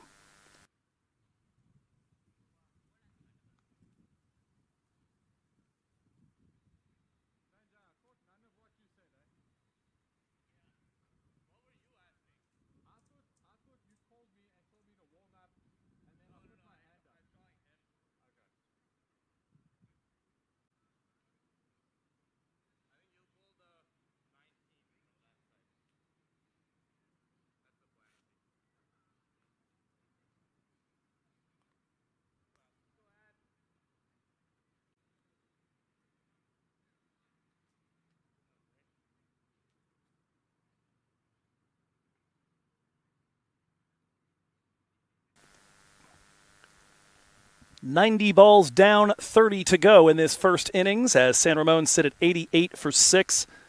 Had 3 boundaries in a rather tight spell in the midst of the partnership between Muhammad Tahir Adil and Aaron Johnson. Managed a couple, and in fact, I'd been wrong beforehand. It was the first ball bowled by Abhishek Paradkar, who's coming into the attack again from the Usman Khan end. That was the last boundary that was hit before the Kakani one a few overs ago. There was a rather tight span where they had 3 in the span of roughly 11 deliveries, and then they've had 2 ever since, 57 balls bowled. And just the 4 from Kakani and the 6 in that last over also from Kakani. And he is going to have to go. Abhishek Paradkar was struck in the first ball of his first over. He strikes in the first ball of his second, and he has drawn level with Shadley van Schalkwyk atop the wicket takers table in minor league cricket. Kakani trying to close the face of the bat, get something on that. He may well have chopped it on, but it looked like it was going to be a bail trimmer one way or the other. Kakani gone for a roughly run a ball 22. And right as this team might have been looking for a crescendo finish, they lose one of the likeliest bats to provide it. And it's looking pretty grim right now for San Ramon. They're going to have to hope that there is something in this surface for their bowlers to allow them to stick with it. The scary thing right now, though, is you know what Abhishek Paradkar can do against the tail of an order. Back in East Bay's opener against the San Diego Grizzlies, Paradkar took his second career fifer, particularly notable for the fact that only 4 bowlers in MILC history have more than 1 fifer. And he got it in the span of 9 bowled deliveries. As we told you, he's struck now in all 10 matches of this season, a total of 21 wickets to tie Shadow. And he's got multiple wickets in 6 of those matches, and he's got still another 2.5 to try to add to that and take the league lead. Now, we do have to say he might need to be the leader in the clubhouse and try and be the rabbit out in front, because Sarjit Ladda, first ever MILC bowler to 100, is lurking at 15 and has games today and tomorrow. First delivery to the new batter, Ayan Desai, rises up on him. Fights it off and will live to fight another day.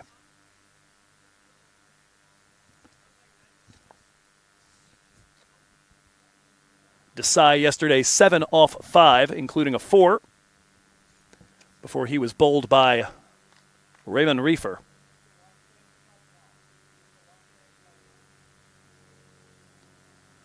Of note for Desai, that 4 yesterday was a bit streaky. It was an under edge that went back to a fine leg, but it was his first career boundary in minor league. Facing off with his opposing lefty pacer. Taps that to Sanjay. Another dot.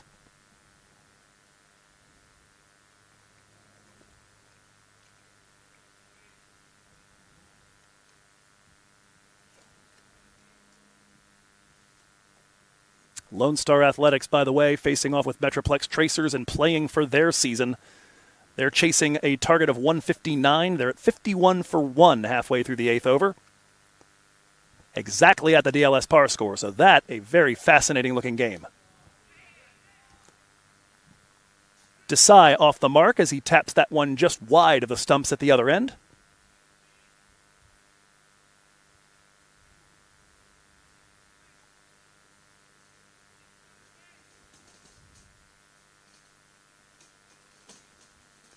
Yeah, looking at that wicket takers leaderboard, Paradkar now level with van Schalkwyk at the top.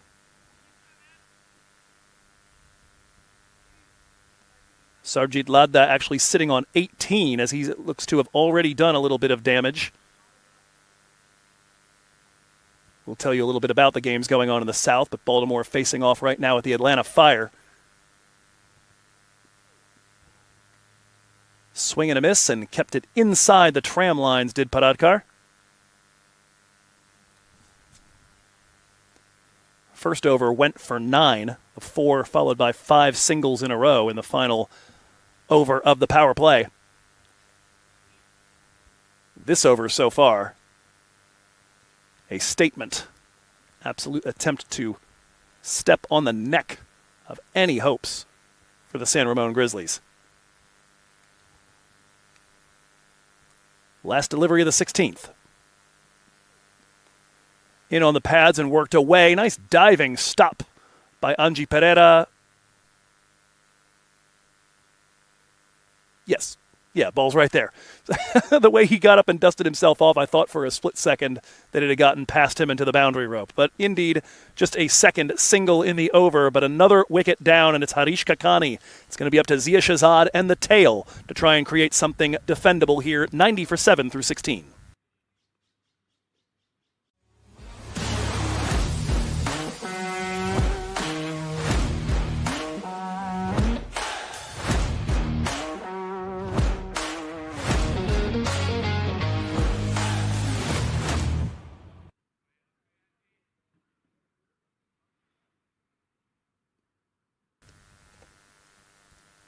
Anji Pereira will bowl his last from the Sahadeo Pavilion end. His 3 overs have gone at exactly a run a ball. 9 off the last one, though, after 9 from the first 2. He struck on his very first ball, the first ball after the drinks break. A bit of a tone setter.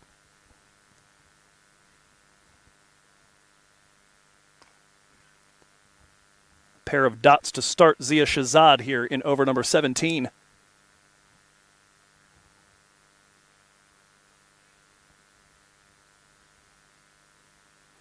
Big swing and a miss. Great length there from Pereira and just dancing past the bat. At least the third time we've seen Shahzad struggle to time something out of the hand of the man from Moratua. That one a little fuller and in on the legs. That'll be run to Karmai at fine leg. And a single here. That wicket and the economy of Anji Pereira, he and Sanjay Krishnamurthy by and large have bowled this entire second half of the innings with the exception of the Paradkar over just now from the Usman Khan end. And after reaching 59 runs from the first 60 balls, we are now 40 deliveries into the second half, and San Ramon have managed just 32.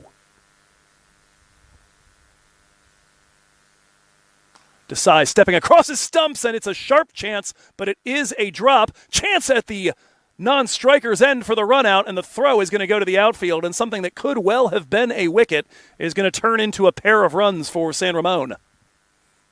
An awful lot going on there. That ball scalded back to the hand of Anji Pereira by Ayan Desai.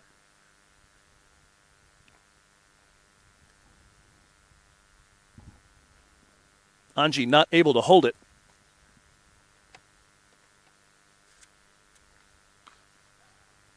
Desai leans back on one and beats the defender to the boundary.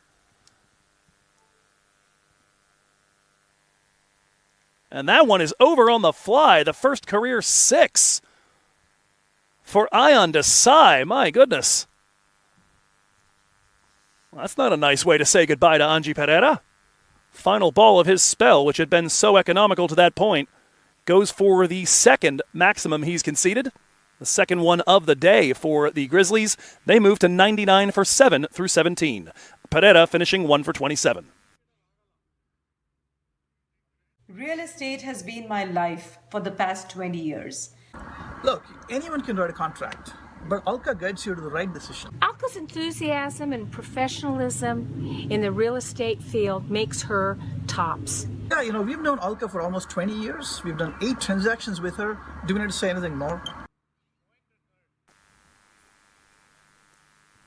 We've been giving you updates from the Central and the East over the course of today's action as Abhishek Paradkar continues from the Usman Khan end. We've also got updates coming from the South, where it's a 3-team race between the Lightning, the Fire, and the Baltimore Royals, and the Lightning keep themselves in the conversation with win number 5 against 2 losses by 39 runs earlier today against the Morrisville Raptors. 71 from Nicholas Manohar pacing that performance. First delivery from Paradkar is looped over the top of a drawn-in fine leg, and a nice bit of work. I believe that's the sub-fielder, Arnav Iyer, crawling up the hill. So I'll remind you here, most of this area, there's a little berm that indicates the position of the boundary. But to get the proper length, that area just up the hill is, in fact, in play. You've got to get it to the cones for it to be a boundary. And so 2 runs saved by the acrobatic work of Arnav Iyer. 100 up, though, for San Ramon. Using his feet is Zia Shahzad, and he will roll that to the man at mid-off. Dot delivery here. Of course, Paradkar in search of a wicket that would give him sole possession of the first position on that wicket taker's table.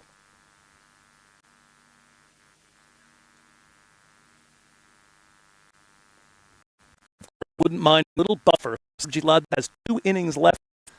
Baltimore Royals at the moment down in the South. 105 for 16 innings. Trying to set a total against the also undefeated Atlanta Fire. Runs that one in on the body. Nice tight line. Shahzad fights it off for a single. And that'll bring Ayan Desai back on strike, fresh off his first career 6.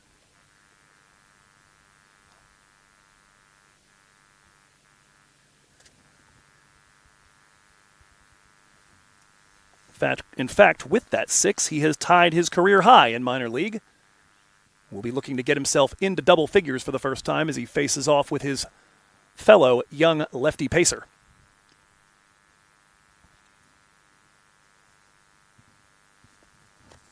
We had a sign of this from Abhishek last year when he went bold to a 6.0 economy and took 11 wickets. Veronica Burton-style most improved player on every possible stat metric. Desai! Whoa! Liftoff, and that one's gone down the alley towards Imperial Avenue.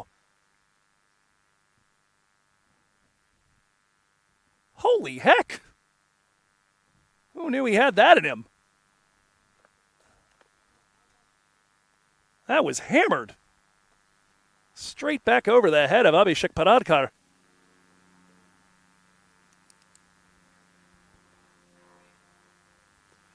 Going to need a moment to go fetch that delivery, and so we'll tell you about the context as well, as we were telling you a little about what's going on in the South. Earlier today, the Atlanta Lightning moved to 5-2 with a victory by 39 runs over Morrisville. The Royals and the Fire, Baltimore and the other Atlanta team, 7-0-1 and 6-0 respectively. A victory today for the Baltimore Royals would punch their ticket to the postseason. They would be the 4th team to get there, or maybe the 5th team if the Blazers do it first. They'll, of course, be chasing in not too terribly long. That's where things stand right now in the Southern Division. As we told you, in the Central, Kingsmen are in. Either the Xphoria Giants or Kings 11 will punch a ticket to the 2-3 game later tonight.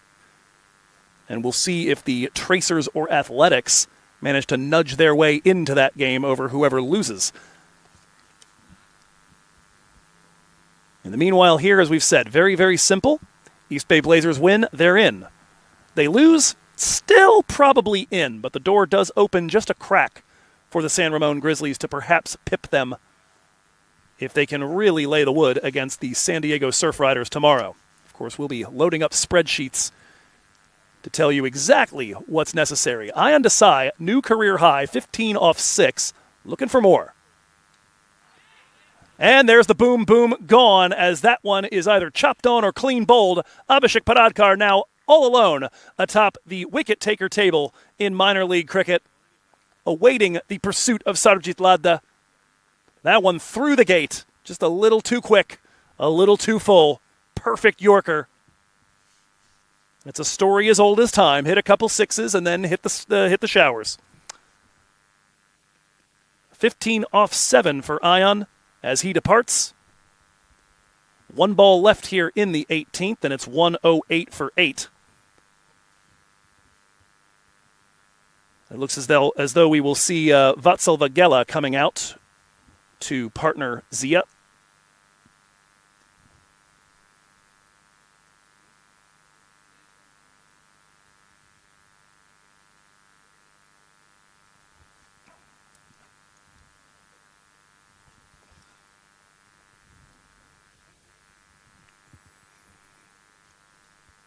That partnership good for a relatively quick-fire 20.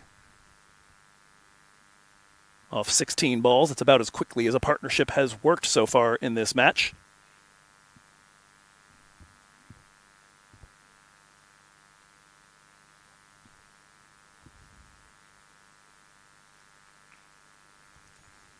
Vatsalvagela in at 10.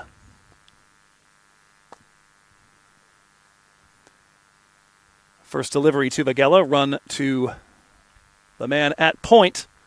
That'll be a dot to finish, so a little bit of everything in that over. A couple dots, a maximum, and the big wicket of Ayan Desai, who was starting to get off to a bit of a flyer.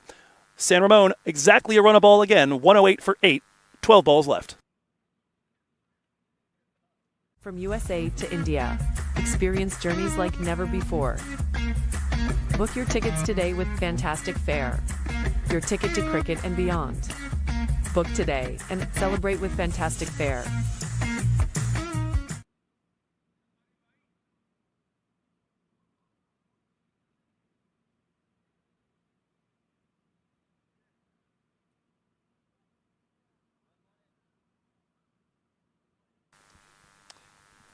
Carmine LaRue will bowl his last over and the final one from the Sahadeo Pavilion end.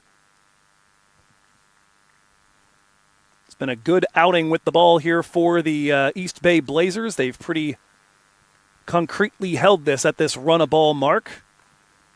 Brief moments where they've gotten even a little bit ahead of that. Big question is going to be, how does this pitch play for their batters? Carmine over the wicket. Zia Shahzad will pick up a single, and he and Vagela are going to take a second as he found a nice vacant area in front of Cow Corner to plunk that ball into.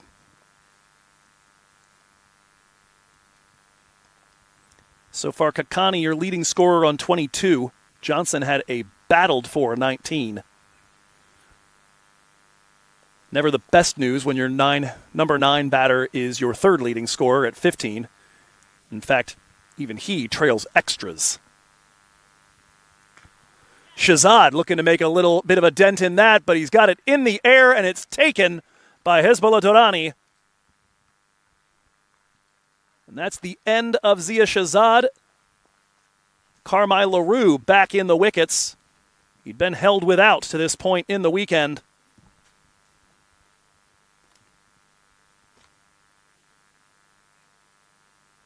Good contact from Shahzad, just a little unlucky to pick out the man at mid-wicket. And Durrani, who, as we've said, has been everywhere. He's had a couple of decent shouts at runouts. This time around, as a boundary rider, makes no mistake.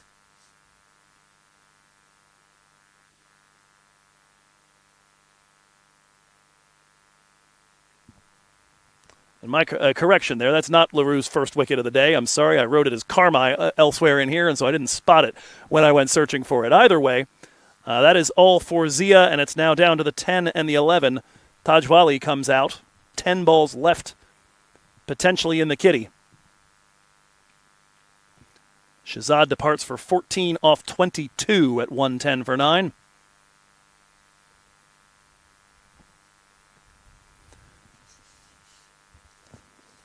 Wally didn't get to face a delivery yesterday. He came in at the end of an over after a dismissal and was out for a platinum duck run out.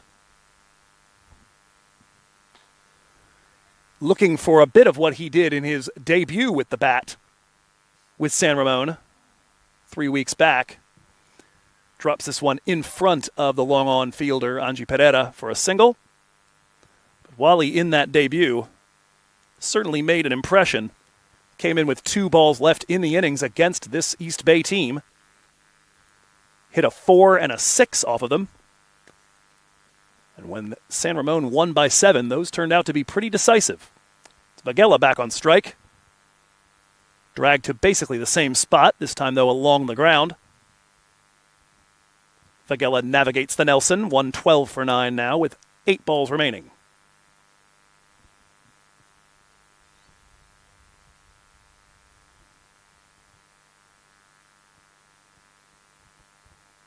Southpaw's delight out there right now, the two lefty batters against the lefty pacer from Johannesburg. That one's in the air for Wally. It looks like it's going to fall in a safe position. Thought about trying to take a second, but they will ensure they don't get a rush of blood to the head and lose the opportunity for more scoring here. 2 off 2 so far for Wally. 1 ball left here in LaRue's spell, which has been economical, but unlike the spells in Seattle, has also had that cutting edge. Took out Aryan Sidhu on 2 runs, and Zia Shahzad moments ago here. That one drilled straight back over his head, though. It'll be to a fielder at long off on a couple of hops.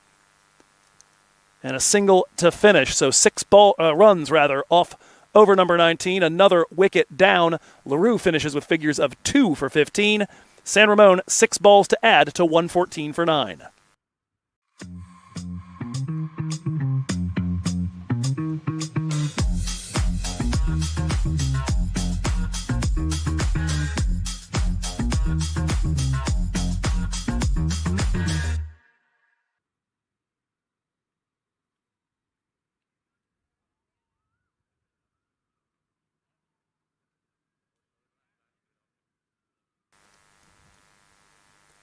And it's going to be Rushil Ugarkar to take the 20th over. Last time I said that, it was into a microphone at Grand Prairie Stadium, I believe. This time the stakes a little bit different. His team very much in control right now and looking to limit a total to chase. When I did that at Grand Prairie, of course, it was getting ready to face off with Glenn Maxwell and Glenn Phillips. Right now, Vatsal Vagela, the one on strike, as Ugarkar steams in with the first. And that is absolutely spanked by Vatsal Vagela. Well, that will guarantee that the Grizzlies at least make it to the run-a-ball mark for the innings as a whole. My word. That's 2 batters for the San Ramon Grizzlies that have done a little something I don't know we knew we had in their abilities. 53 off 75 in his career coming into the weekend for Vagela. Looking for more. That one's down the leg side. I guess it must have gotten pad. Vagela looking back and expecting the wide delivery signal. It is not forthcoming. So a dot from the second Ugarkar ball.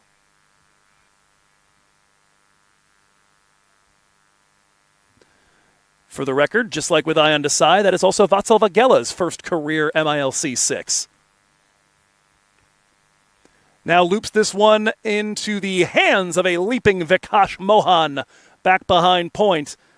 And like Desai before him, he will go bang, gone.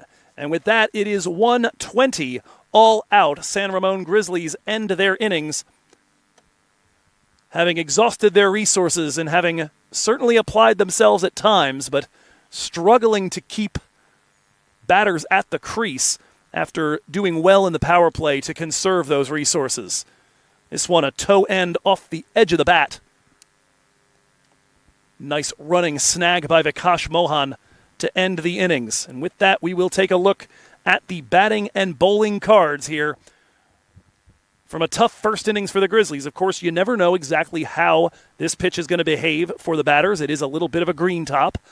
So East Bay, of course, are going to have to get the work done on that same surface. But the work in front of them basically is go at a run a ball and score 1 extra beyond that. Speaking of extras today end up being the 3rd leading scorer for the San Ramon Grizzlies. There are a whopping 16 of them, 8 leg bys, a pair of them that went for boundaries, 7 wides, and a no ball. Otherwise, the only 2 scores past that, the 22 off 21 and the 19 off 20 from Harish Kakani and the opener Aaron Johnson. Jadiwala was gone early as he picked out Carmine LaRue off the bowling of Rushil Ugarkar.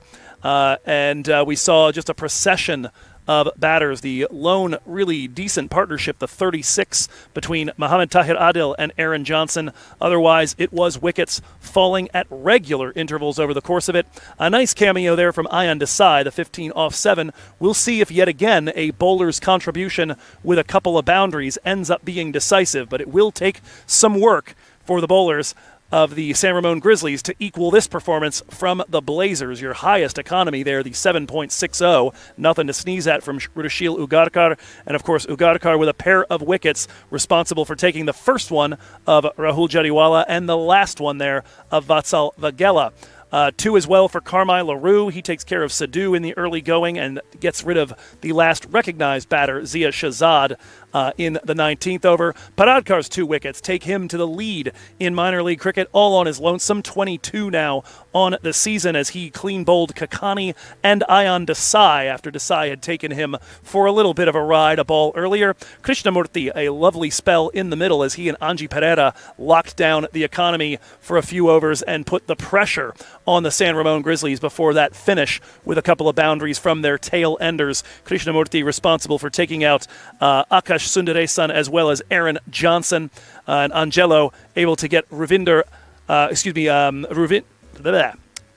we're going to go with Ruvi Gunasekera in the middle overs. That is where things stand as we head to the innings break. Again, the target for the East Bay Blazers will be 121 to earn themselves a ticket to Morrisville for the Super 8s. They would be joining the Chicago Kingsmen, who just qualified this morning and who beat them last year in the final, as well as those 2 New Jersey teams from the East. So far, it is chalk. It's everybody that's been there in the past season. We'll see if there's any bit of an adjustment to that as teams continue to qualify throughout today and tomorrow here in minor league cricket. We hope to have you back for that chase of 121 in about 15 minutes' time here on the MLC Network.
Objective Morrisville, target 121.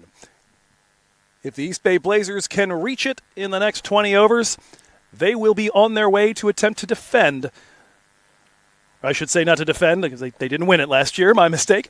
They will be on their way out to try to get what was deprived of them last season. In fact, they might even get a chance to do it against the team that beat them last year, the Chicago Kingsmen, earlier today, qualifying for the Super 8s. East Bay looking to do that. San Ramon on the other side, not just playing spoiler. They're looking to keep their season alive. If they do win, there will at least be some margin of victory that would give them the chance to top either East Bay or Seattle and work their way to a potential Super 8s berth tomorrow. It might be prohibitive. It might be more gettable. That'll depend on our afternoon game. But the first thing is they need to defend this. It'll be Ion Desai, who took 2 wickets in 3 balls yesterday, to start. Full toss on the first delivery, guided straight to the man in the circle, and that is a dot to begin. Desai beginning the bowling from the Usman Khan end and looking at Sujith Gowda and Kavin Bandara. Sujith, we mentioned beforehand, comes in 17 runs shy of becoming the first ever member of the MILC 2,000 runs club.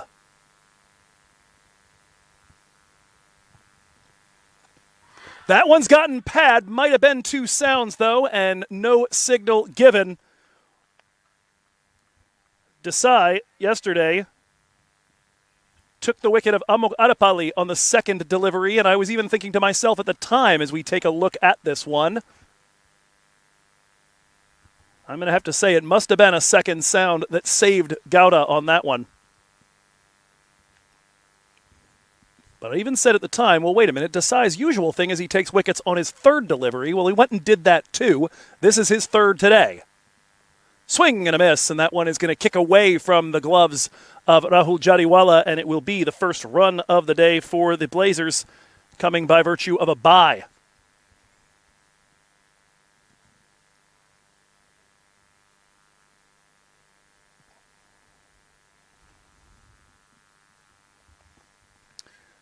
Desai so far looking characteristically vicious in his first over of an innings. I think it was in 2023 that he did it at least 4 times. Took a wicket inside the first 3 balls of an innings. He did it to the Blazers. He did it to the Strikers. I think he did it to the Strikers twice, if I remember correctly. He was particularly rough on lefty batters, and he gets his first look at one of those in Kavin Bandara. First runs off the bat for the East Bay Blazers as Bandara's underway. Yesterday, 37 off 28 for the 28-year-old from Colombo.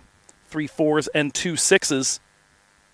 Had a pair of 4s on debut against Seattle in at 5. Golden Duck the day after, but opened yesterday just like this alongside Sujith rather. Gowda on strike and taps that to the offside. Opportunity for a run out, and he's got to scamper back quickly. It was Harish Kakani quickly on that one. One of those rich dot balls that Hari Venkatramani and I discussed 2 weeks back. Gowda still stuck on naught. I was about to say Bandara yesterday dismissed by one of the stranger runouts you'll ever see.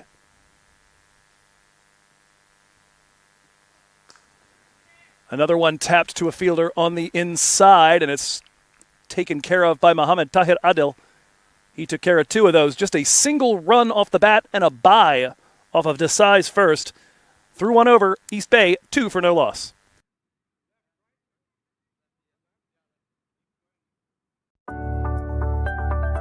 United Tax, empowering your financial future. Expert financial planning, reliable taxation services, building wealth, minimizing tax, serving families and businesses nationwide. Contact us for further discussions.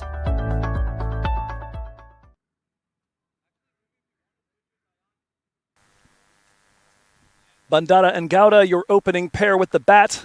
Desai and Taj Wali. Same as it ever was, your opening partnership with ball in hand for San Ramon. Wali was smacked around a little bit yesterday. Had a very, very economical start to his minor league career. That Labor Day weekend saw him a late add to the roster and one of the players of the week.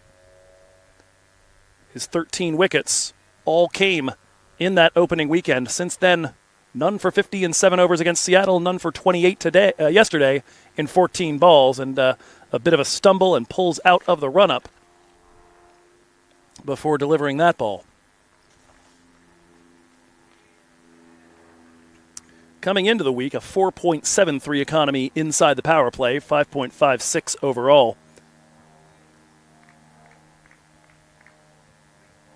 He was tied for 8th in wickets taken and in 8th place all by himself for most dot deliveries, but did not add to either of those columns yesterday.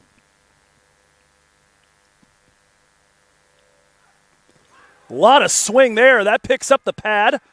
And it's given. It's a late decision by Sundaram Subramanian at the far end. But Taj Wali has gotten rid of Kavan Bandara on just 1 from 2 balls. And just like clockwork, he is back in the wickets. And we see there a whole heck of a lot of swing just to get that to pitch in line with the stumps. Certainly the impact, and I would imagine the hitting wickets, no problem. That looks like 3 reds to me. And with that, an early strike, just like we saw yesterday, not quite as early as yesterday. Oh yeah, that is plumb as it gets.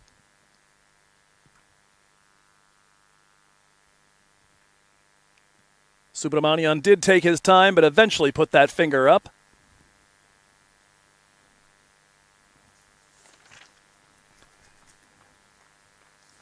And so, interestingly,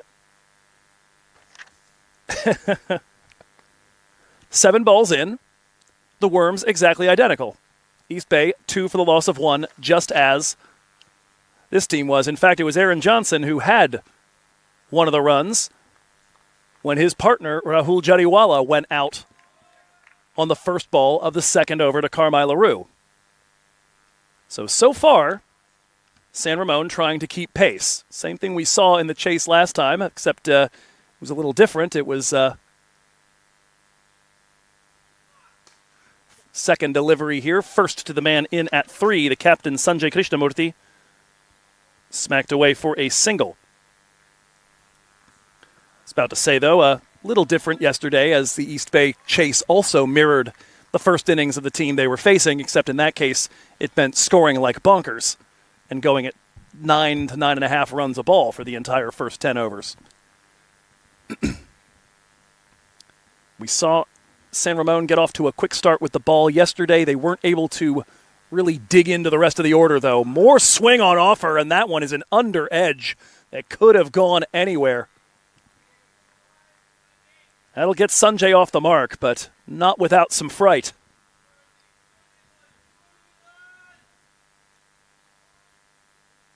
Lucky that that one cued far enough away from the stumps to not produce a legitimate scare. Gowda back in, and we're seeing the first signs that this may be a challenging wicket for East Bay, as it seemed to be for the Grizzlies before them.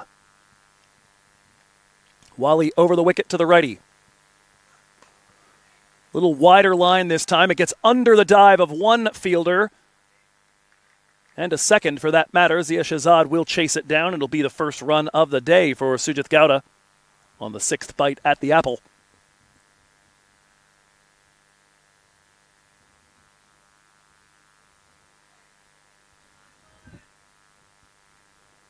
We'll see there the work necessary as Shahzad dives and gets 2 hands behind it after the first attempt had gone wanting.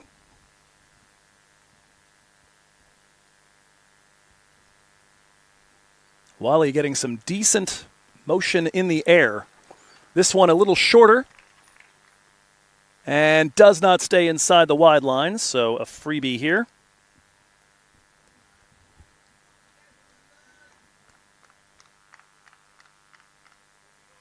Saw a decent number of those in the first innings, a whopping 16 extras, 7 of them leg bys, or 8 of them leg bys, 7 of them wides, and a no ball.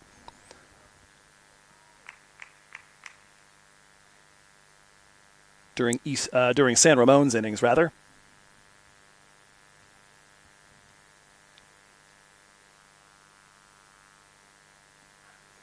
Again, dancing along that line, this time seemed to keep it inside it.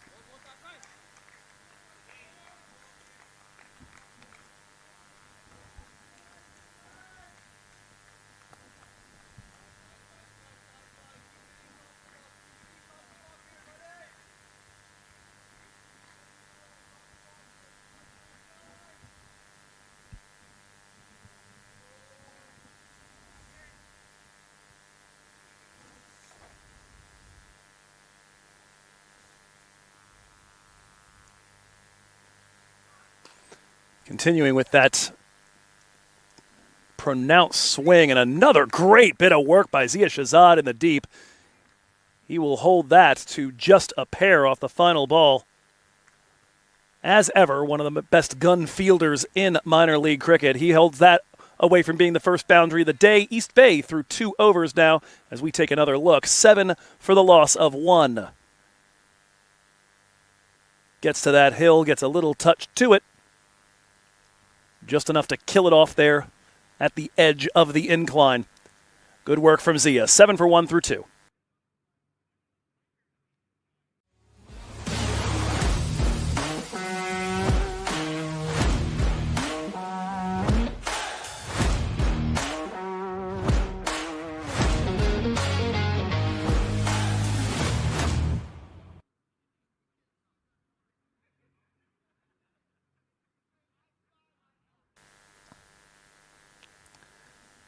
Two overs gone, 7 for 1. This was roughly where San Ramon found themselves. Through 2 overs, they were 6 for 1 and about to lose that second wicket of Aryan Sidhu. Sidhu, the debutant. These two are some experienced campaigners. Sanjay Krishnamurthy, reasonably recently christened a member of the 1,000-run club. Sujith Gowda, all-time leading scorer, looking to open the 2,000-run club, 16 runs away. That is a full toss that's going to be put over the head of Zia Shahzad here and into our broadcast area. And a 4 for Sujith Gowda as he gets ever closer to that milestone. Not quite on point there from the San Bernardino native, Ayan Desai. Was absolutely on the mark throughout his first over of work. A bye and a single. Did not strike. Looking for that here. 11 for 1. Rising to his tiptoes is Gowda, but unable to guide it through the infield. Power play, of course. Just 2 men allowed outside the circle. Pretty standard here as they've got them at square leg and third.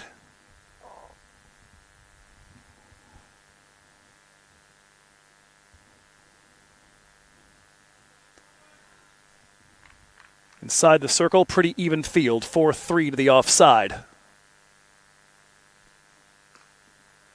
Again, Gowda forced back into his crease by those offside fielders as he tries to run the ball away. Good control of the line so far here by Desai, with the exception of that first loosener. Trying to keep it right in that corridor where if Gowda wants to do something with it, he's going to have to start moving his feet. You hope you can bait him into doing that at a time that benefits you.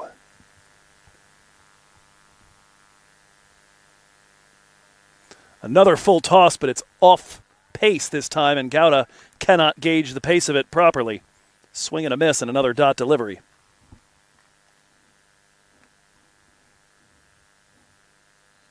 Gowda and the Blazers stuck on Nelson interrupted for the last 3 balls here. Desai trying to take advantage of the superstition.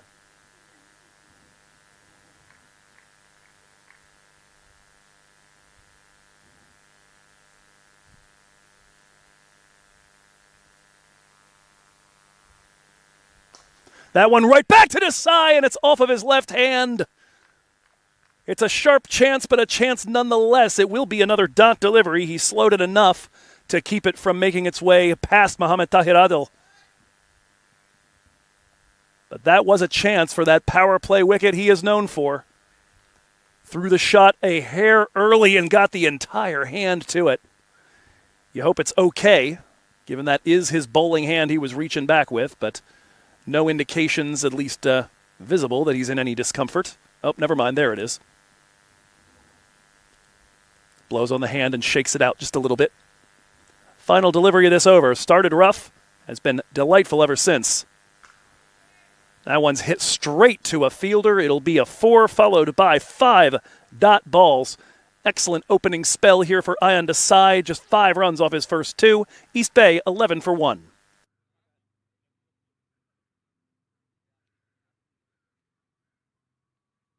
From USA to India, experience journeys like never before.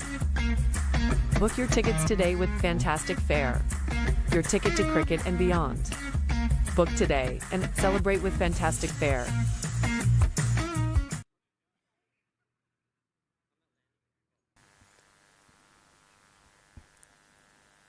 San Ramon Grizzlies trying to get that opening spell to bear a little bit more fruit here as they play to extend the at least meaningful part of their season to tomorrow morning's matchup with San Diego Surf Riders. Another team playing for their playoff lives right now is Lone Star Athletics, and they are 19 runs away with 16 balls to get their target against the Metroplex Tracers. That would move them into a position to potentially contend for a spot in that 2-versus-3 game if things go well for them tonight at Grand Prairie between Kings 11 and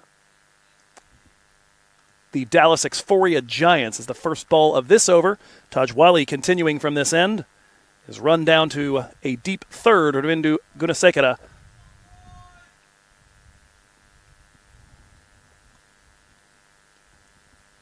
No changes to the fielding alignment. Backward square and third deep for both Krishnamurthy and Gowda.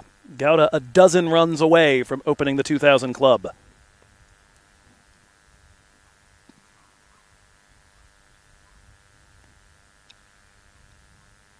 Krishnamurthy finally gets them off. Nelson interrupted. Round the wicket to Gowda, and that one a little skiddy. Certainly a bit on the full side compared to what we've been seeing from Wali, but that stayed down, and Gowda could not follow it. Nasty.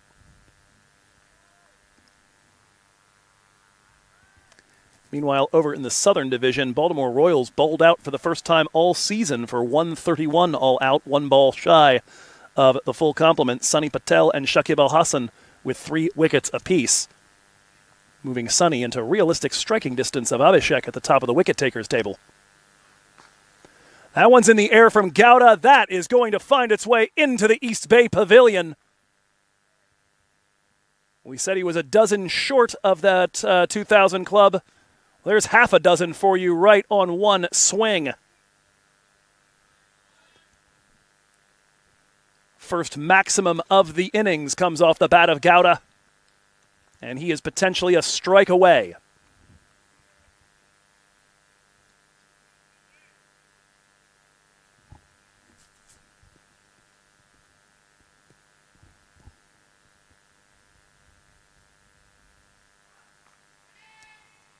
Taps that to the man at point.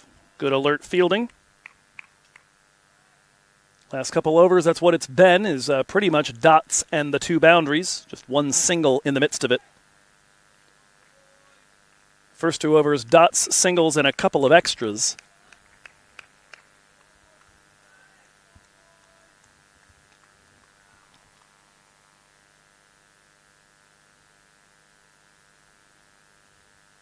Wally with 1 wicket already today, targeting the danger man for East Bay. Swing and a miss, another skiddy one.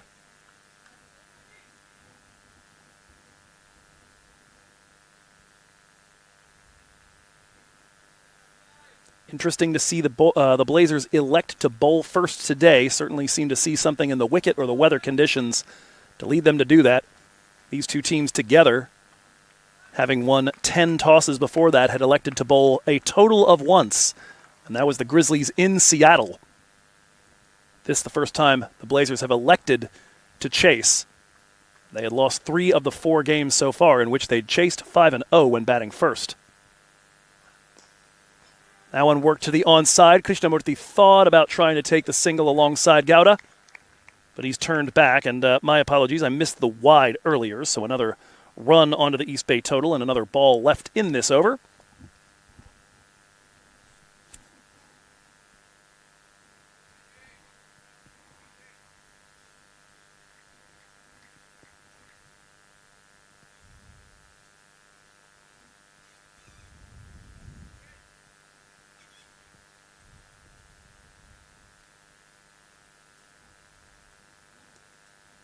Final delivery of the 4th from Wally. That one is dug out, a delightful Yorker. Maybe a little off pace from the Pakistani.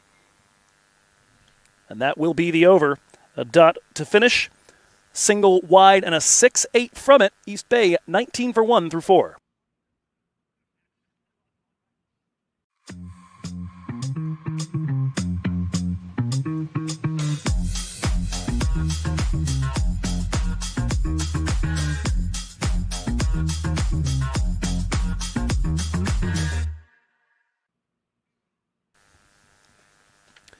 I mentioned beforehand that recent history certainly favored the Grizzlies making something of this weekend, as they had beaten the Blazers in the opening weekend and took Silicon Valley down to the last ball.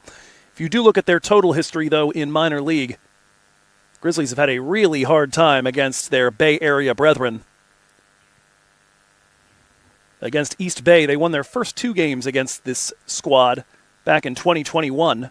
In the season when they went 13-3 and played in the Pacific Conference title game.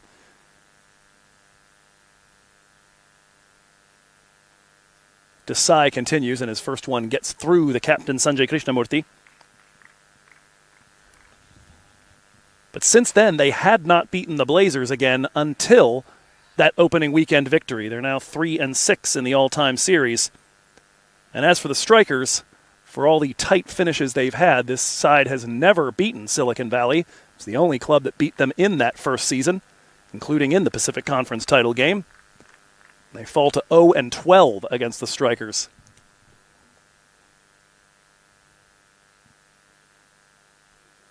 Desai looking to see if they can double up on East Bay the way they did in year 1.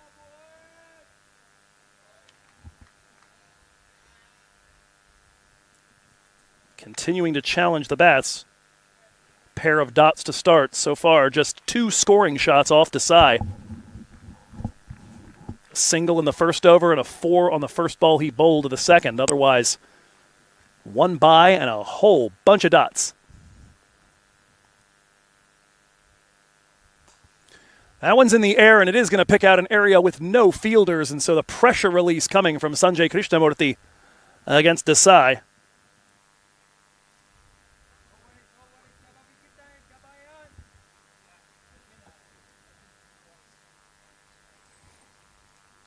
For Sanjay, his first boundary of the encounter. Just a little full and with enough width for Sanjay to open the face and guide that over cover. Deep protection right now against Sanjay. It's located at square leg and at long on, just to the right of our broadcast position.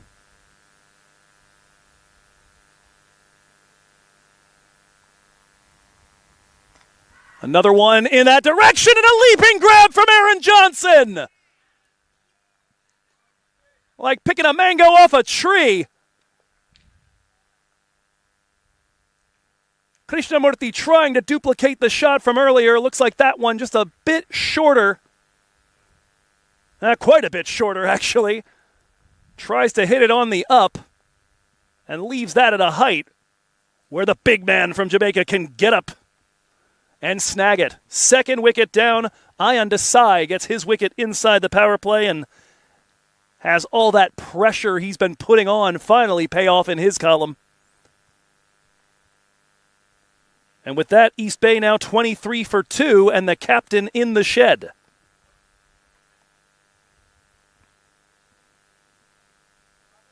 Krishnamurti's got to go for 8 off 9.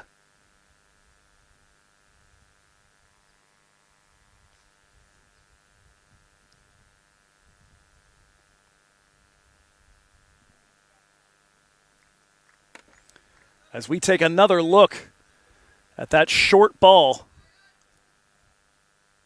baited Sanjay into trying to duplicate that shot over cover.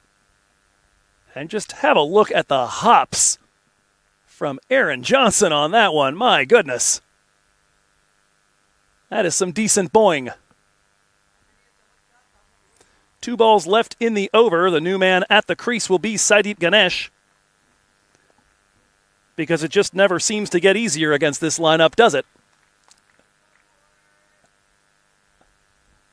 Saideep, of course, started this season with that 111 not out against San Diego.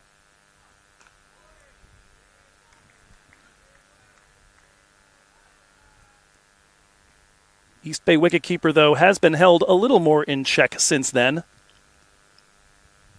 A 60 not out against the Silicon Valley Strikers and a 51 not out against LA Lashings in a pair of victories, but 11 off 8 against Silicon Valley at the end of that second weekend, 1 off 4 and none off 2 in at 4 in 2 matches against Seattle, and didn't bat yesterday, was not required. They only got down to their third batter, just losing the 1 wicket to that kicked run out.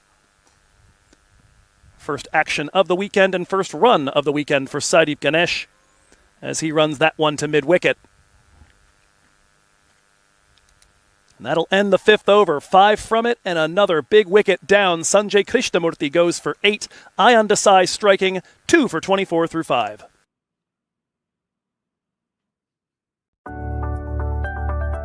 United Tax, empowering your financial future. Expert financial planning, reliable taxation services, building wealth, minimizing tax, serving families and businesses nationwide. Contact us for further discussions.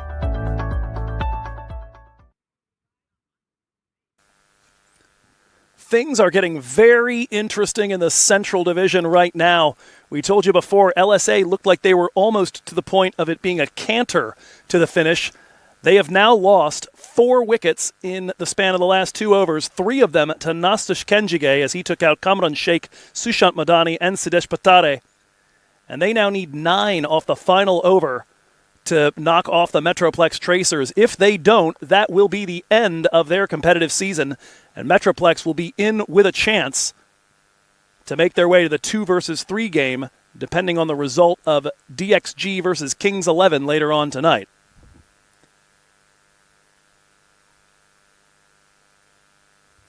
In fact, actually, I take that back. They would be in with a sweep regardless if they pull that off based on what's already happened. Vatsal Vagela, first over of spin from the Sahadeo Pavilion end. First change of the day for the San Ramon Grizzlies and their captain Rahul Jariwala. Final over of the power play, and with Vagela facing off with Gowda, a slip in place, it is Aaron Johnson. That one is flicked and just does have enough of the edge to get wide of Ayan Desai. That'll be a single for Saideep Ganesh.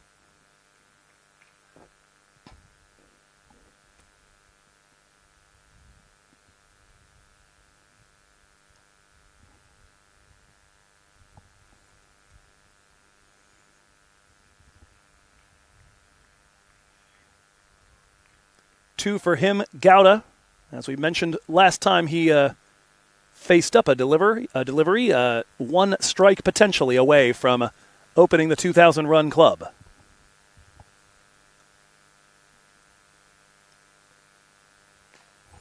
Looking to do so here. That is airborne, flying away towards the boundary rope. The only question is, did it get over on the fly? The answer is no, and he will be 2 runs shy of that mark now with that 4.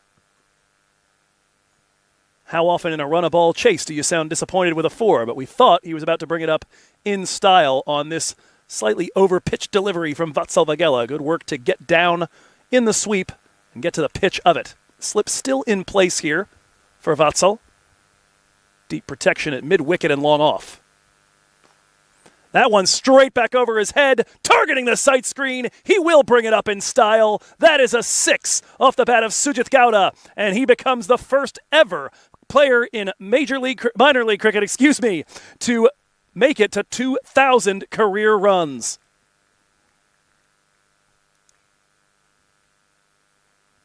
Holds the pose there, and a milestone for Sujith.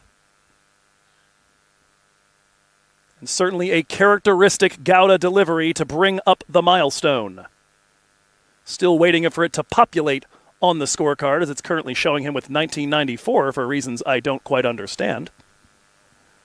That's not correct. He started with 1,983. He's got 21. On the very next delivery, a little bit of an odd one there. Might be that the career stats have not fully updated just yet, still showing him on what he was before the 4 and the 6. At any rate, a dot delivery. That one is flat batted and just a little bit too short. Picks out that deep mid-wicket fielder for a single. And so the pair of boundaries and a big milestone moment for Sujith Gowda. The East Bay Blazers end the power play at 36 for 2 after getting 12 off Vagela's first.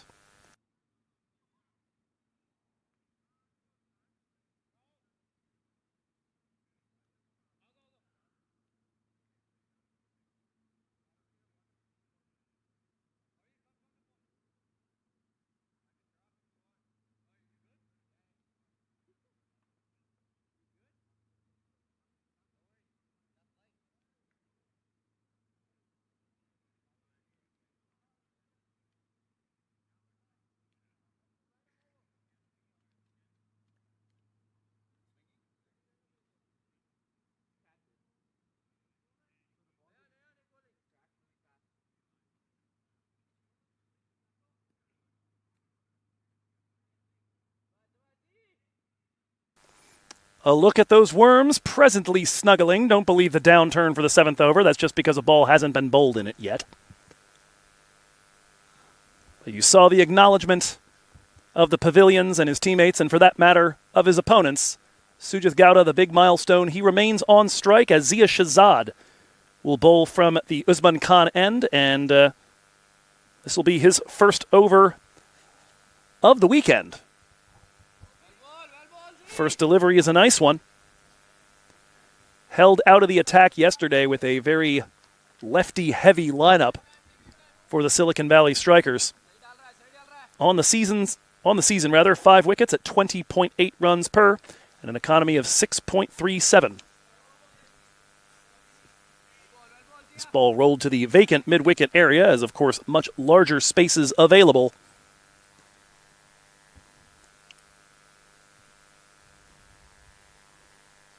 Following the end of the power play.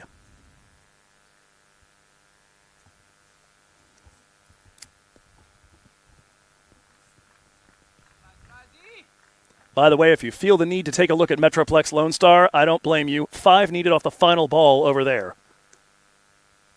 Season on the line and Saad Humayun on strike. This ball rolled to mid-wicket again for a single.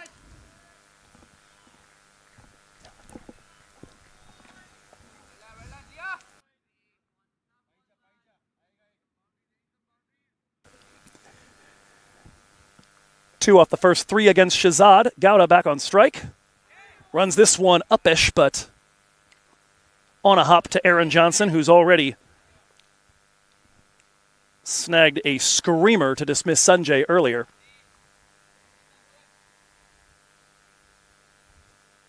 East Bay got through the power play going at exactly a run a ball. This one's airborne and in our direction. It's going to fall just in front of Harish Kakani. A single there for the briefest of moments. Thought that was hit hard enough to have him in the action.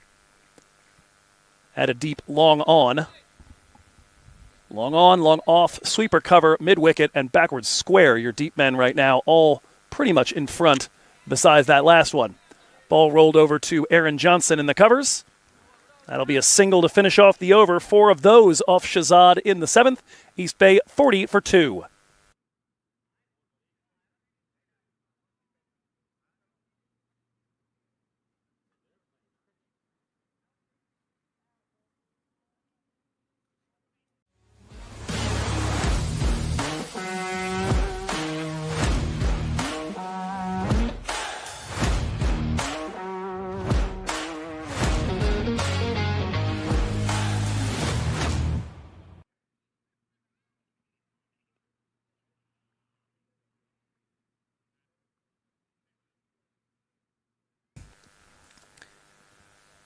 Back here in Davis, California, Arroyo Park. Happy to have you along with us on the MLC Network, and it's all happening in the final weekend of minor league cricket. Well, another team has bitten the dust, and only just. The Metroplex Tracers hold on for a 4-run victory over the Lone Star Athletics. And so we now have our situation in the Central. Kingsmen are in. Tigers and Athletics are out. Metroplex Tracers have now drawn level with Kings 11 Dallas, but have a better net run rate. And so the situation over there is pretty simple. Kings 11 and Dallas Exploria Giants meet tonight as Harish Kakani will bowl from the Sahadeo Pavilion end. Right arm over the wicket and flicked by Saideep Ganesh over into the vacant area near point. But good quick work from Vatsal Vagela to get to it. And just a single. But Kings 11 and Exploria will meet tonight. Winner into the 2 versus 3 game. Loser is going to have to wait for tomorrow night's contest, or tomorrow morning's contest between Metroplex and LSA, because if the Tracers win that, they will hop the loser of that game into the 2 versus 3 contest. If not, it will be a reprise of the Dallas Derby. Sujith bowls, bats that one towards long on. Very good-looking delivery from Kakani. Good work by Gowda just to fight that one away.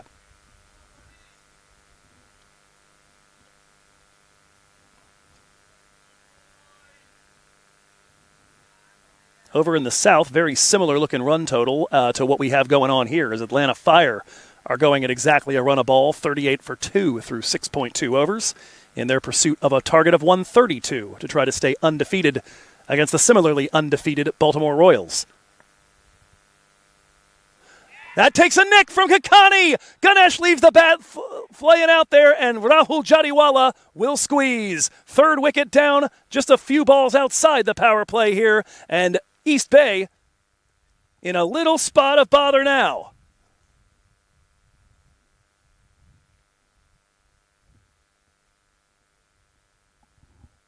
Can't tell if it got much in the way of a kick off the surface there from Kakani, but a good full ball there from Harish on that 4th to 5th stump corridor of uncertainty area, and Ganesh just could not pull out of the shot in time. Leaves the bat dangling. The ball takes the edge. Jadiwala takes the catch.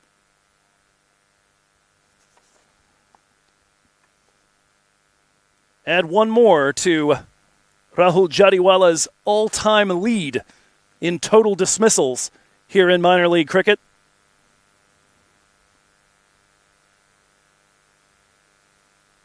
Started the season with 75 of them. Depending on whether it's updated already on the leaderboards, that's either number 79 or number 80 for him. And to put into perspective the extent to which he leads that tally, second place is 53. For Kakani, also a milestone. Harish, I'm going to make sure that I've got this right, but I believe my memory is correct. Yes, that wicket puts him into the 50-wicket club. So milestones aplenty today. Gowda opens the 2,000 club. Jadiwala continues to move farther and farther away from second place on the all-time dismissals list. Kakani 50 wickets, as Pereira guides the first delivery he sees in at 5 to backwards square for a single.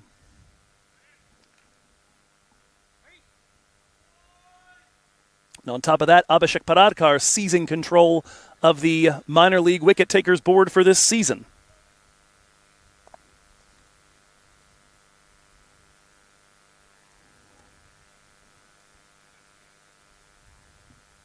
Saideep Ganesh, I suspect, wishes that Labor Day weekend had never ended. Hasn't quite been the same since then. Another tough ball in from Kakani. He manages to flag it down enough to keep Gowda stationary at his end.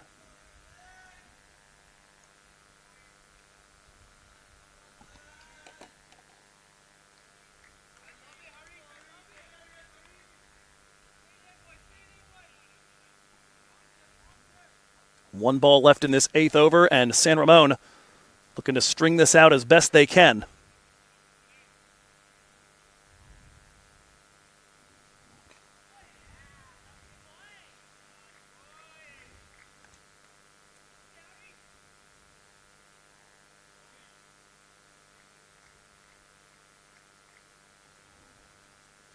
That will end the over here, just 3 runs from it.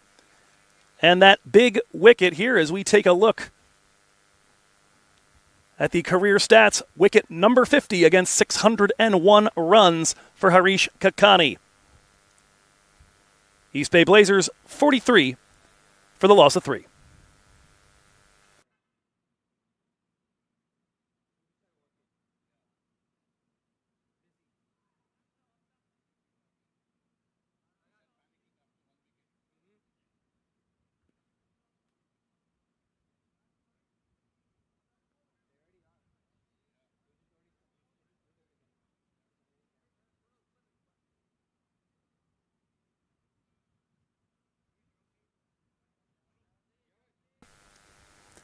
And there we have it, the milestone finally updated on Crick Clubs. Those career numbers sometimes take a little bit longer to get up there, but now 2,008 runs to lead all players in the history of this league. 5 years strong minor league cricket, getting ready to crown a 5th champion in not too long as the first ball is fired off the bat of Anji Pereira to the man at long off, picked up on one hop by Desai. Zia Shahzad continues from the Usman Khan end.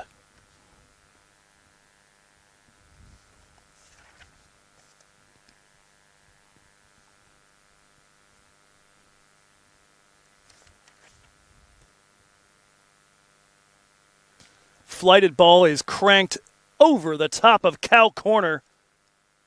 My goodness, that one ends up in the trees as Sujith Gowda has got another maximum to add to his list on the day. And with some authority, he brings up the East Bay 50. A little overpitched from Zia. Up in the eyes of the record scorer and deposited into the trees past there. A little bit of a search underway right now to see if they can locate where that ended up as it plinkoed its way down through some foliage. We will see if there's any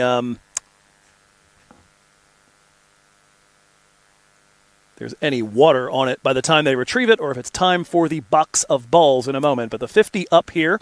East Bay now 50 for 3. Worth noting that at delivery 8.2, the Grizzlies found themselves at 49 for the loss of 4. So very, very close. Thus far, the progress of the innings, very similar to what we saw yesterday between East Bay and San Diego, where they just about matched each other run for run and wicket for wicket. And it does seem like they are going to go get the box of balls in just a moment. And we'll go ahead and take a look so far at the batting and bowling cards. Would have waited normally till the innings break to do that, but we've got some time to kill. Let's see how we've gotten here so far. Sujith Gowda still out there on 31 from 29, but it's not been much in the way of contributions from his partners so far. Kavan Bandara squared up on the first delivery of over number 2 by Taj Wali. He hadn't taken a wicket since opening weekend when he had 13 of them.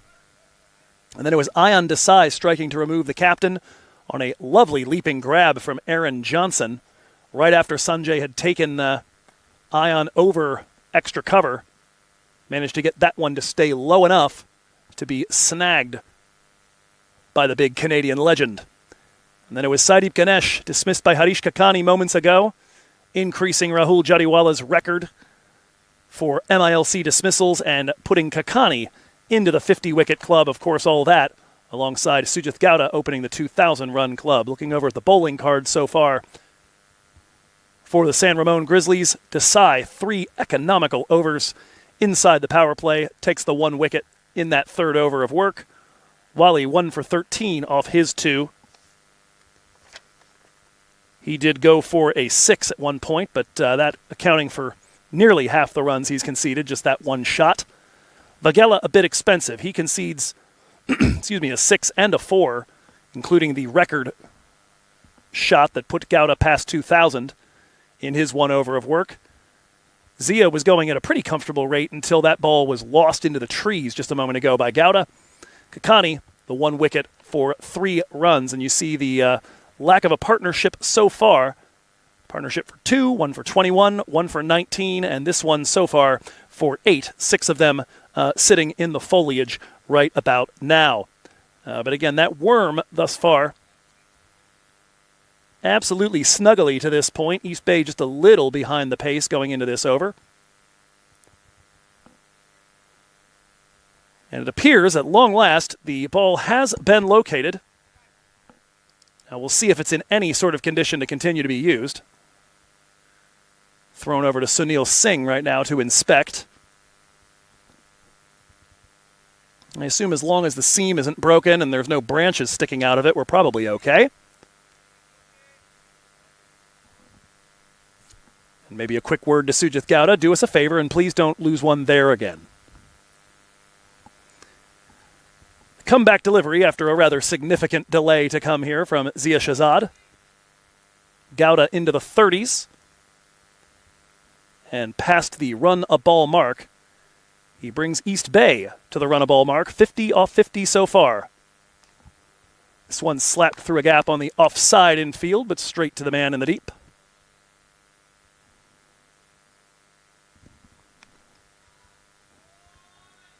That'll bring the former captain, the 34-year-old from Moratua, Angie Pereira, back on strike.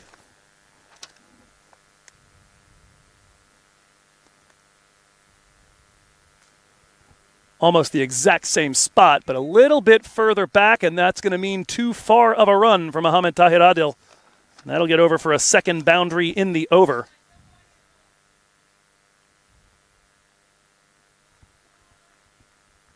This time around, a little on the short side, just too much time for Angie to readjust to that trajectory.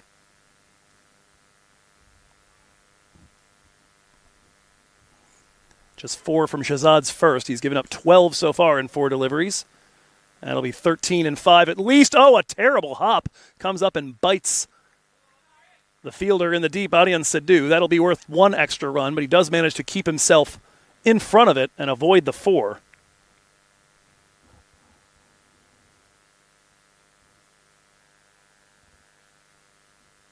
Back to live action as we get a look on the replay for a moment. We'll take a closer look at that in just a second, as this one is a single to Ayan Desai at a very fine long off. Pricey second over of work for Shahzad as we take a look at that bounce that nearly did eat up Aryan Sidhu. Nice work to keep himself in front enough to prevent it from going over the berm. As a result of that, just 2 from that one, but it is still, as we said, a rather expensive over for Shahzad. 15 from it. East Bay 58 for 3. Real estate has been my life for the past 20 years. Look, anyone can write a contract, but Alka guides you to the right decision. Alka's enthusiasm and professionalism in the real estate field makes her tops. Yeah, we've known Alka for almost 20 years. We've done 8 transactions with her. Do we need to say anything more?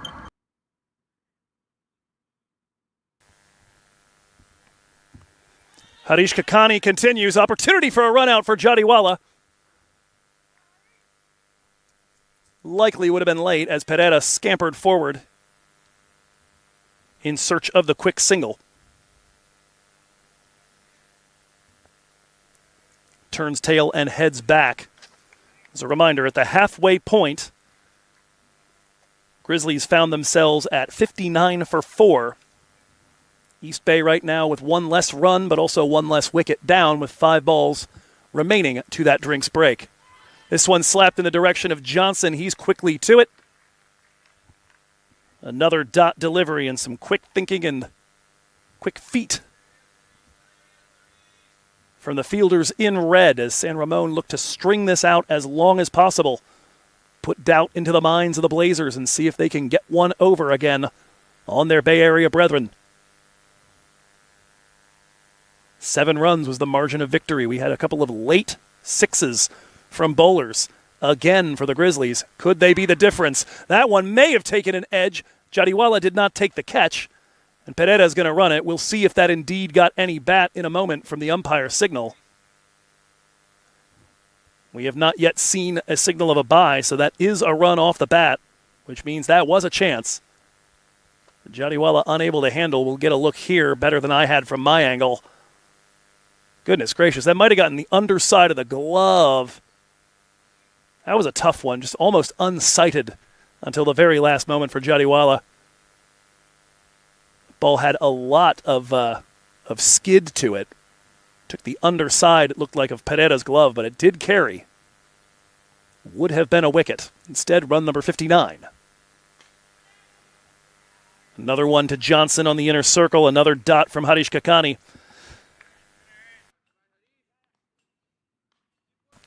Kakani's expertise, his first year with the Grizzlies was, as we take another look at that chance for Jadiwala, just couldn't quite get the hand there. Had to be a reflex snag if it was going to happen. Very difficult to get sight of that ball in time to make a real effort. Had to just be stick out the hand and hope it sticks. Off-pace Yorker from Kakani absolutely nails it. Starting to say, though, Kakani's specialty was bowling at the death in his first year, and he was renowned for bowling 1-run, 2-run overs at the death. In some cases, pulling games back that the Grizzlies seem to have no business being in. They may need a little of that from their all-rounder today.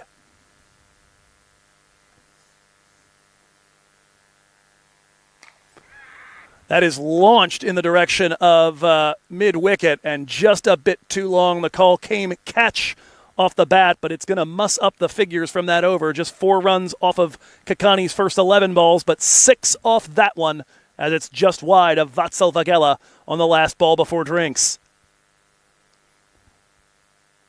May have missed a bit with the length, a little on the short side, and it sat up and said, "Hit me." You see there just well beyond the reach of Vagela and beyond the rope. Metaphorical though it may be here in Davis. So with 10 overs in the books, East Bay Blazers with that make it 65 for 3, 6 runs ahead of where the Grizzlies were at this point and 56 runs away from a trip to Morrisville for the Super 8s. We'll be right back after a drink. From USA to India, experience journeys like never before.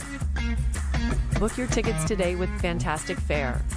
Your ticket to cricket and beyond. Book today and celebrate with fantastic fare.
halfway home in the chase of Game 1 of our doubleheader here. Of course, later on, Silicon Valley Strikers take on the San Diego Surf Riders. Vatsal Vagela will be the one handling the ball from the Usman Khan end when we return. A change of ends for him. Catching you up on all the action around the league in the Central Division. The Kingsmen are headed to Morrisville after beating the Chicago Tigers by 19 runs. They'll face off again tomorrow at 10:30 a.m. Pacific time, 12:30 in the Central, but not a game with any consequences. On the other hand, tonight, the Xphoria Giants and Kings 11 will meet at 4 p.m. Pacific, 6 Central, as Vagela gets us back underway here. First delivery to the man on strike, Angie Pereira, will be a single to the man at long off. Xphoria Giants and Kings 11 will play a game for a playoff spot. Winner goes to the 2v3 game. Loser has to wait for the Metroplex Tracers tomorrow, and their game against LSA after they took a 4-run victory, sweated out a tight finish in that one to eliminate Lone Star Athletics and keep their hopes alive of a spot in the 2v3. Here, Grizzlies trying to keep their hopes alive of walloping San Diego tomorrow, and that's going to help quite a bit. First wicket for Vatsal Vagela. Second ball after the drinks break. Another one falls, and it's straight down the throat of Akash Sundaresan, and it's the big fish, Sujith Gowda, falling on 38 from 34. For all the productivity, never quite able to get into a proper Sujith Gowda gear in this game. And this time around, good length from Vagela, gets just a little bit of purchase, and that one hits straight to the man in the covers, Akash Sundaresan.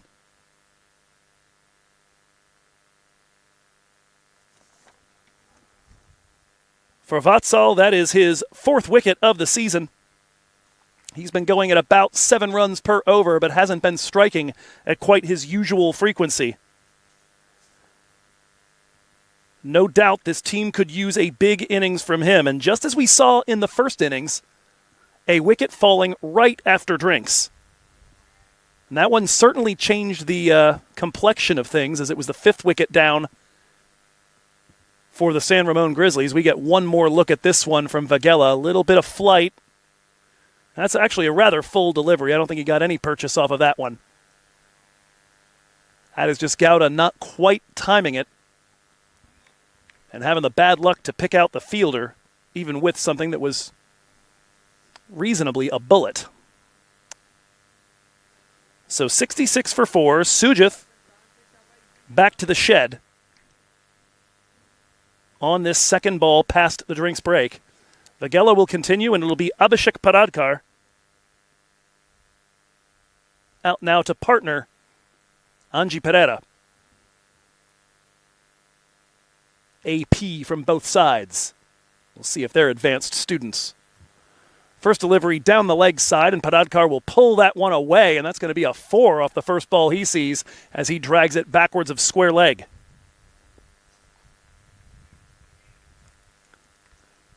Not quite the first ball you want to deliver to a new batter. For Paradkar there, an absolute invitation. You know for a fact that if you swing and miss at that thing, it's going to be a leg side wide. May as well see what you can do with it.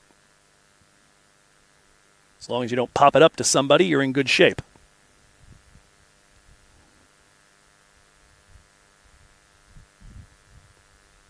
Nice comeback delivery there and an attempted stumping by Jadiwala. Paradkar keeps the back foot down.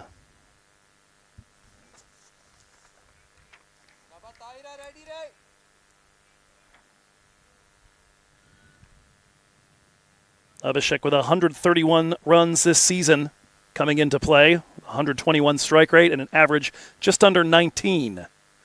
So he'll move that one wide of the wicket.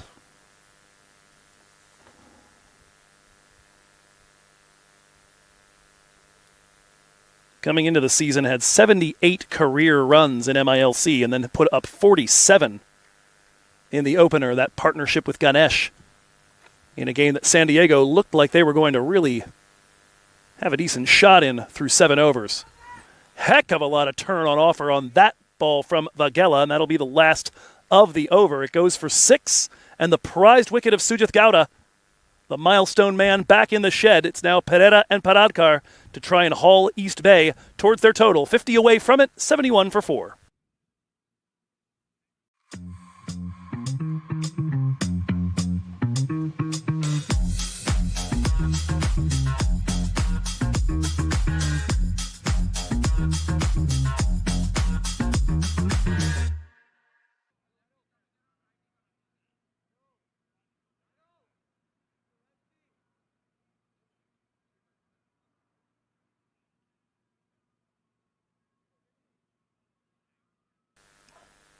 Third over on the trot from the Sahadeo Pavilion end for Harish Kakani.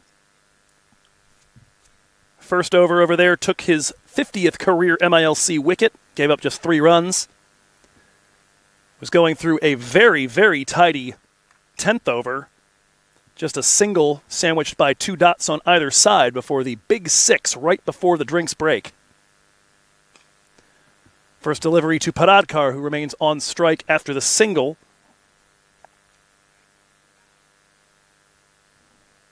He'll pick up another one here.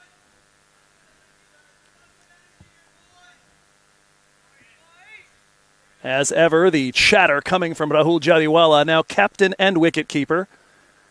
Has to feel comfortable. As a baseball player, he's always been a shortstop. They're known as the captain of the infield. Tend to also be very talkative. Just basically take half of the glove off one hand, put it on the other one, and you're basically a wicketkeeper now. Going for the off-pace Yorker. Worked away by Pereira to mid-wicket. That'll be a single as well.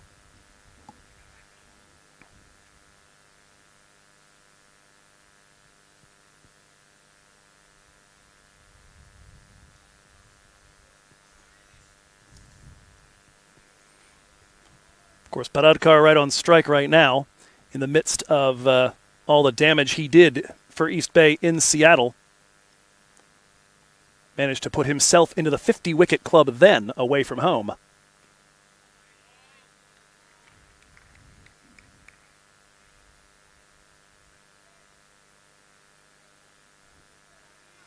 Kakani continuing to bury those Yorkers and off-pace Yorkers right there at the feet of the batters. Doing what he can to try to balloon the required run rate. On this pitch, 5.65 looks gettable. Get it into the 6s, it starts to look a little challenging. Get it into the 7s, it might start looking imposing. This one run off the bat towards backward point. Vagela up to it, but another single on offer.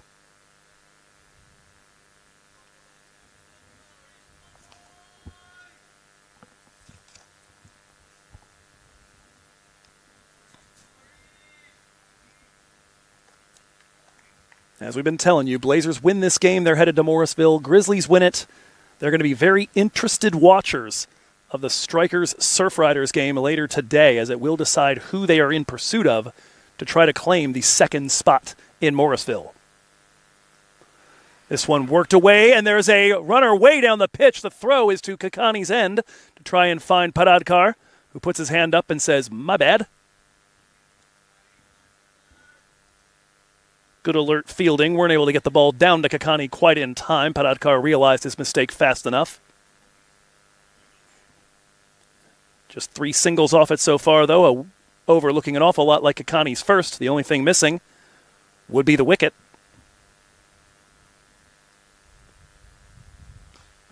That one's lifted in the air towards long off. Backing up and watching it fly away. It's going to instead look a bit more like his prior over. That ends with a big 6. And those pressure releases, absolute gold dust right now for the East Bay Blazers.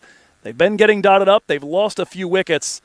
But this last delivery, perhaps a bit over-pitched. A lot of width on offer. And Angie Pereira knows what to do with that. For a moment, thought maybe it would hang up there in the stratosphere and give Zia Shahzad a chance. But no dice. Another 6 runs on the board. And with that, East Bay moved to 80 for 4 through 12.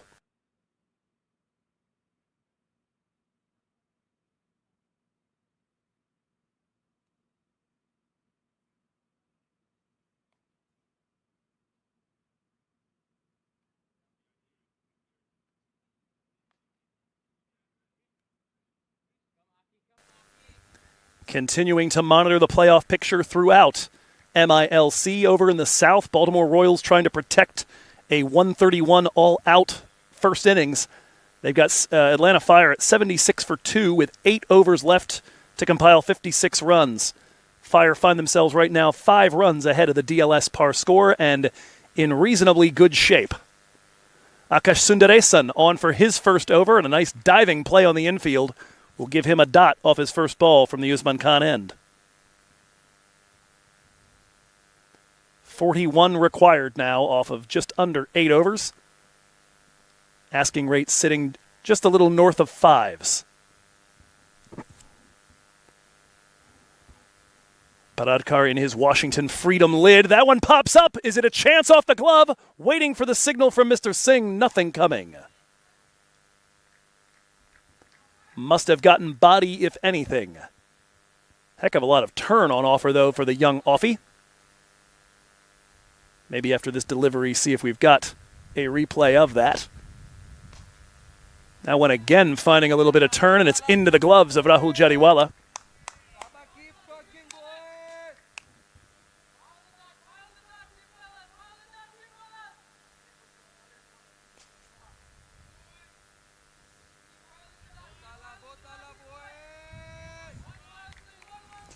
Chatter getting louder.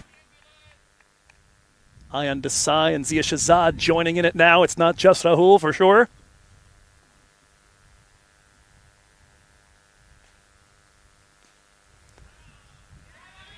Spinner equivalent of a Yorker buried right there at the crease in the block hole. Vagella the diving snare. We'll take a look here as we have a moment at the earlier one. Now, okay, the only deflection was actually off of Jariwala. Back to live action. Another one tapped on the offside. This time they will run the quick single. 4 straight dots to start the over against Sundaresan, who has been very useful in these middle overs so far this season. Doesn't matter who he faces. Got an economy between 5 and 6 against both righties and lefties. The only thing he's had to work out is the radar. A lot of wides. A lot of balls that actually get a little too much purchase and spin their way over the tram line. So far on target. That one shot straight back past the opposing, the partner batter. That's the word I was looking for. Straight to Zia Shahzad and long on. He'll get that in. Just 2 off the over. Big comeback here for San Ramon as they look to apply pressure. Asking rate up over 5.5s. 82 for 4 through 13. United Tax, empowering your financial future. Expert financial planning, reliable taxation services, building wealth, minimizing tax, serving families and businesses nationwide. Contact us for further discussions.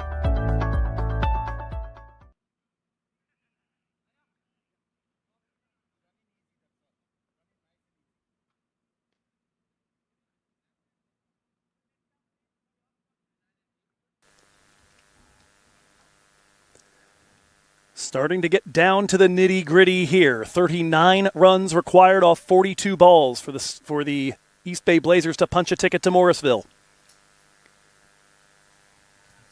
Grizzlies trying to prevent that and keep at least the intriguing part of their season alive until the final day. Key for them is if they do get the win, they would much prefer the Surf Riders to win today as opposed to the Strikers. We'll explain why. Tajwali back into the attack. This one lifted off the bat of Anji Pereira. Good work to get over to it and keep it to just a single by Mohamed Tahir Adil in the deep.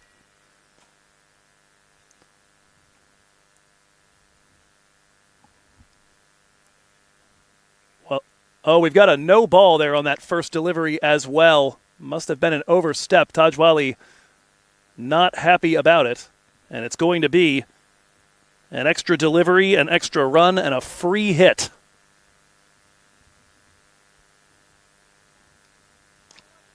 Of course, the Grizzlies allowed to move the field around on the free hit due to the fact that the batters have switched ends. It'll be Paradkar to face.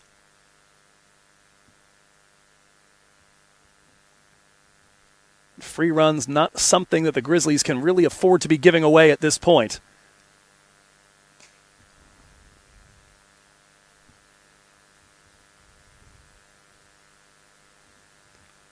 Wally looks to reload.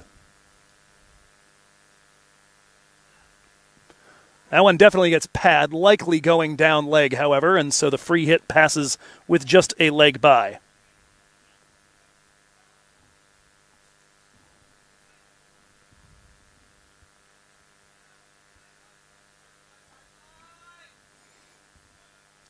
Don't exactly have the angle here to tell. Well, yes, we do, because that thing's moving almost laterally across the stumps when it impacts. And even from our angle, it's already hitting while it's in line with middle stump. That's definitely going down leg as Wally creates the angle over the wicket to the righty. Pereira drops that one into the point region for another single.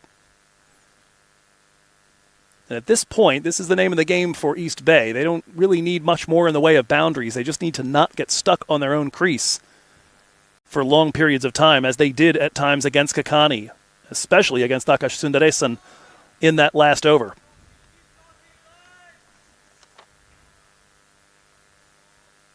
Wally's been at his most effective in the power play. They're going to need a little something out of him right here, though.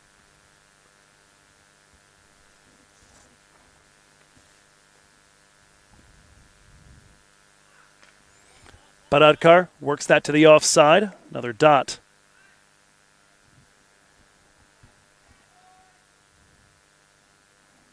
"20 off 19 balls so far, this partnership. It doesn't sound like much, but it's the kind of stability you need after you've lost a wicket at a momentum-turning moment like they did in that first over after the drinks break. Pereira adjusting the gloves. Paradkar waiting for the lefty-on-lefty matchup. Paradkar uses his feet, fires that one along the ground. It'll be stopped in the deep by Harish Kakani. Hit it awfully hard, but picks out the fielder.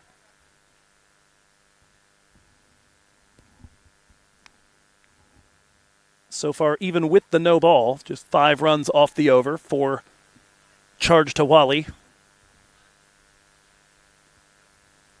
2 balls left. The issue recently has been finishing off some of these overs. Kakani's had a pair that have ended with 6s. And those have really taken the steam out of the San Ramon attack each time it's happened. Wally needs a strong finish to this one. Can deal with giving up 5 or 6 from an over. Can't let this become 9 or 10. Along the ground, Pereira is going to take the quick single. Fielder limits it to just that.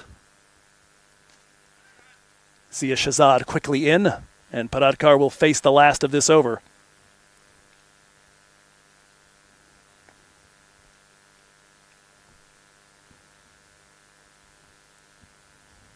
For those intrigued by the other big game going on right now, almost at exactly the same point in the game, Atlanta Fire need 49 off 41, but have just lost the wicket of Paul Palmer. Shakib Al Hassan in to partner Rishi Pandey over there. One of those teams is going to take their first loss of the season today.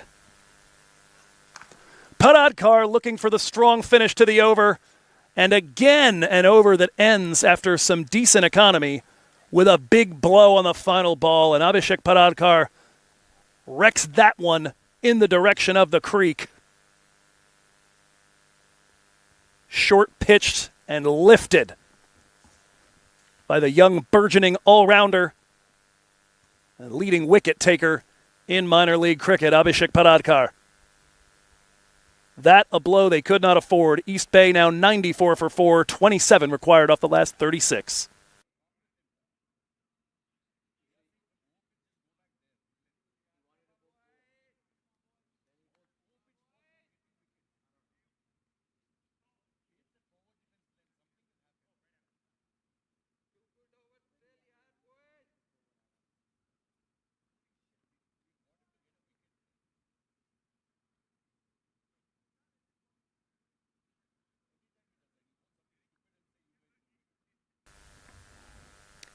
Six overs to go. The call coming from the fielders as they head back out in the deep. Just need 2 good overs here. Put the pressure back on. Sundaresan gave them 1 good over earlier, just 2 off of his first frame. Single off the first ball he bowls here. Bowl a couple of tight ones, pick up a wicket or two, and could be a very different feeling all of a sudden. Just ask the Baltimore Royals, who have just taken another wicket. Rishi Pandey gone on 20. They're now 4 down at 89 for 4, needing 43 off 40. It is Jamar Hamilton and Shakib Al Hassan, though, batting for them, so that's just not fair.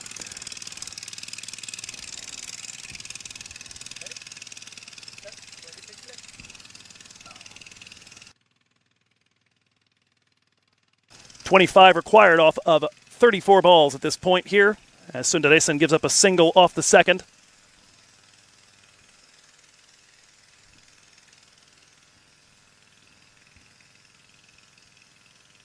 Pereira back on strike, and Sundaresan, the wides we talked about before, a bit of an issue for him. That one just has the wrong radar.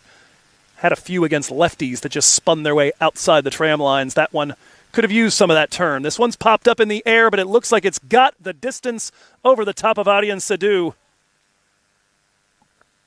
Another big boundary to bring up the 100 on a maximum. 103 for 4 and just 18 runs now from Morrisville. Down on one leg, the slog sweep over mid-wicket.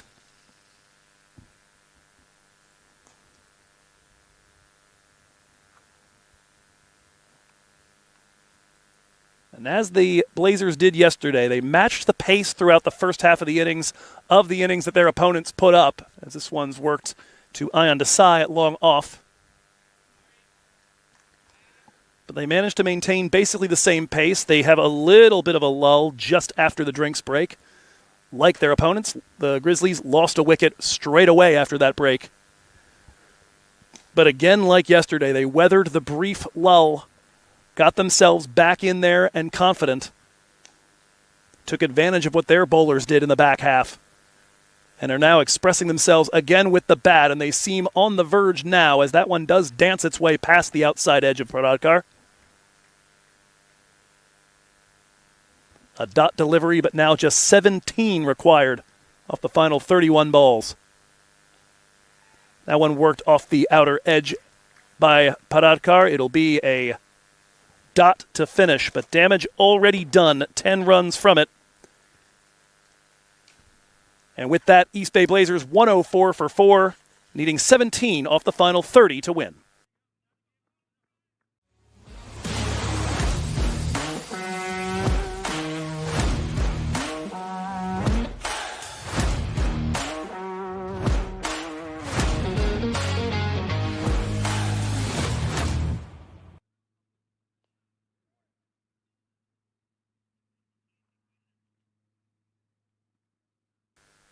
A look at the batting card here as Angelo Pereira and Abhishek Pradkar's partnership moves to 38 runs. 30 so far off 20 for Angelo. Abhishek holding up one end and finding the boundaries here and there in particularly heart-rending times for the San Ramon Grizzlies, who are now 17 runs away from having the competitive part of their season come to an end about 24 hours earlier than they would have liked. If they can find a way to take 6 wickets here quickly or string together a bunch of maidens and pull this one out of the fire, as we said, they would be big fans of the San Diego Surf Riders and would be hoping they would give them a chance to try to chase down Seattle's net run rate tomorrow and get to 6 and 4. Swing and a miss from Anji Pereira on the first delivery from Vatsal Vagela, who returns to the attack. He's bowled 1 from each end so far. Started at the Sahadeo Pavilion end, gave up 12. Gave up 6 and took a wicket in his second over from the Usman Khan end. Now back to the Sahadeo Pavilion end. That's in the air. That is a wicket down. The partnership coming to an end on 38 as Anji Pereira picks out Ravindu Gunasekara at point. And could that be a little turn in the tail? Vatsal Vagela, over his career in MILC, always a dangerous bowler at the death. Pereira gives himself room, and it's the purchase in the surface that takes that one away from Anji. Unable to middle it, gets it off the outer edge, and picks out the fielder.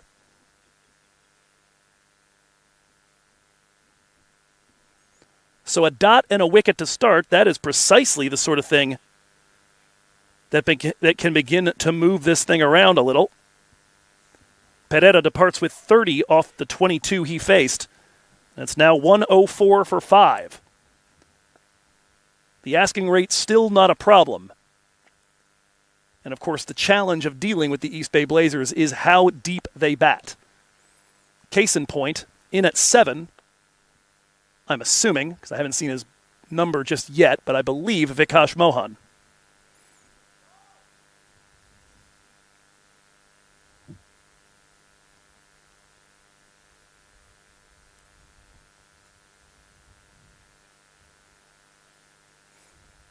And confirmed. Vikash Mohan, who's been a little bit of everything to this East Bay team in the course of his career with them. Joined in 22, where he was a finisher and struck 170 at the death. In 23, saw his strike rate come way down as he opened in the absence of Saideep Ganesh alongside David White and was part of 5 different 50 partnerships for the Blazers. Last season, a little bit of a struggle with the bat as he went at a 95 strike rate and a 14 average, but turned around and was the leader for the Blazers in overs bowled and 3rd in MILC in wickets taken. First delivery he faces here against Vatsal is going to be run backwards of fine leg. Little reverse scoop on a ball down the leg side, and that's going to be a pair. But Vikash, absolutely a soldier for this team, has done a little bit of everything and pretty much whatever they've needed. And it seemed fitting last year, or 2 years ago rather, when the Blazers won their first division title, that he was the one who hit the 6 that brought up the winning runs against Silicon Valley to do that. Works that one off the hip to the vacant mid-wicket area. Vagela kind of bowling it along the line of the body right now, but there's no one to protect against those little things. If you want him to go deep, might have to get it a little further up and tempt a pull shot or a hook. But right now, those first 2 deliveries to Vikash, just a little too easy. 14 now required off 26.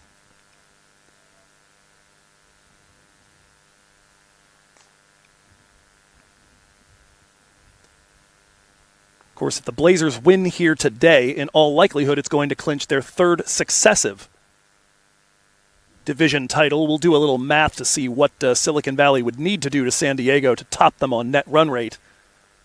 But they would be at 7-3 with a massive advantage there. Under edge from Paradkar, nearly onto the stumps, but instead it's going to be a pair of runs. Johnson quickly to it.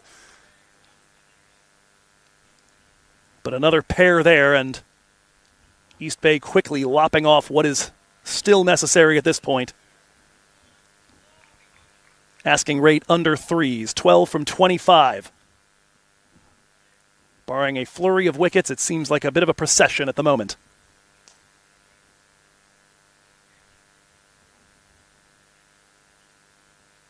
Grizzlies crowding the offside with fielders inside the circle. Vagela will hit that one wide of the man. Now backtracking. Initially, didn't look like Paradkar was going to take the run. Does elect to at the end, though. So 6 runs in 4 balls after the wicket falls. East Bay, 110 for 5, 11 runs from victory here in Davis. From USA to India, experience journeys like never before. Book your tickets today with Fantastic Fare, your ticket to cricket and beyond. Book today and celebrate with Fantastic Fare.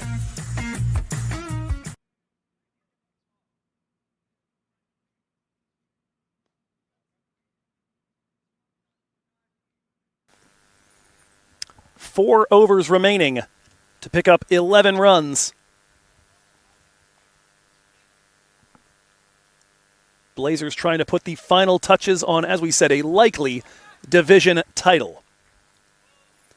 Assuming that they finish this off as the first ball from Sundaresan is a dot on a swing and a miss. If they do finish this off, our game tonight at 3 p.m. That's a edge, nearly taken a diving attempt. As the slip there, Aaron Johnson had his weight going the wrong way. And instead, that is going to run away for a 4. Certainly, Sundaresan, with the amount of turn he gets and the lines he's been bowling, certainly earned the presence of a slip, but Johnson took one step over to his left, and the ball winds up off to his right.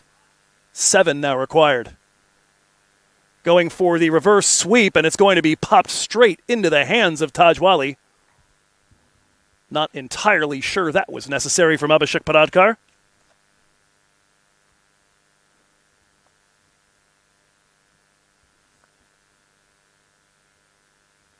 We'll see here after the earlier one, maybe predicting that this was going to be a little bit more on the body, but it does get a little purchase in the surface.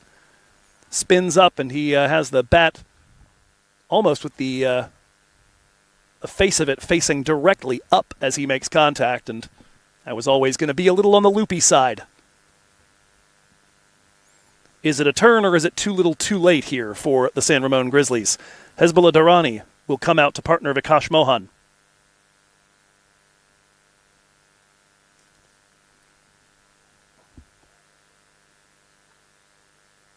Paradkar departs for 23 off 23.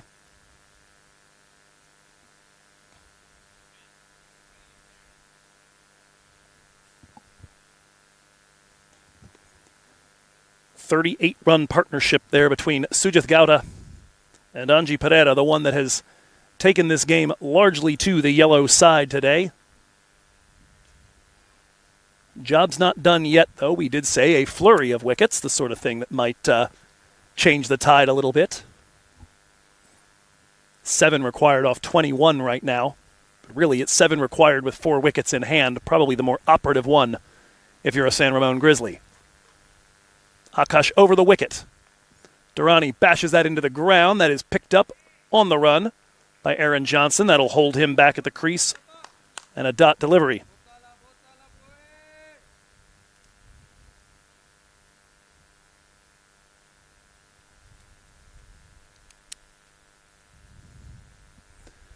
Another one cued in the direction of Johnson. Excuse me, correction, that is Harish Kakani out there. Johnson still in that slip position. That one shot through the gap between Sundaresan and his fielder at mid-off. That'll be a single. 5 from the over. No, yeah, there it is, yep. 5 from the over.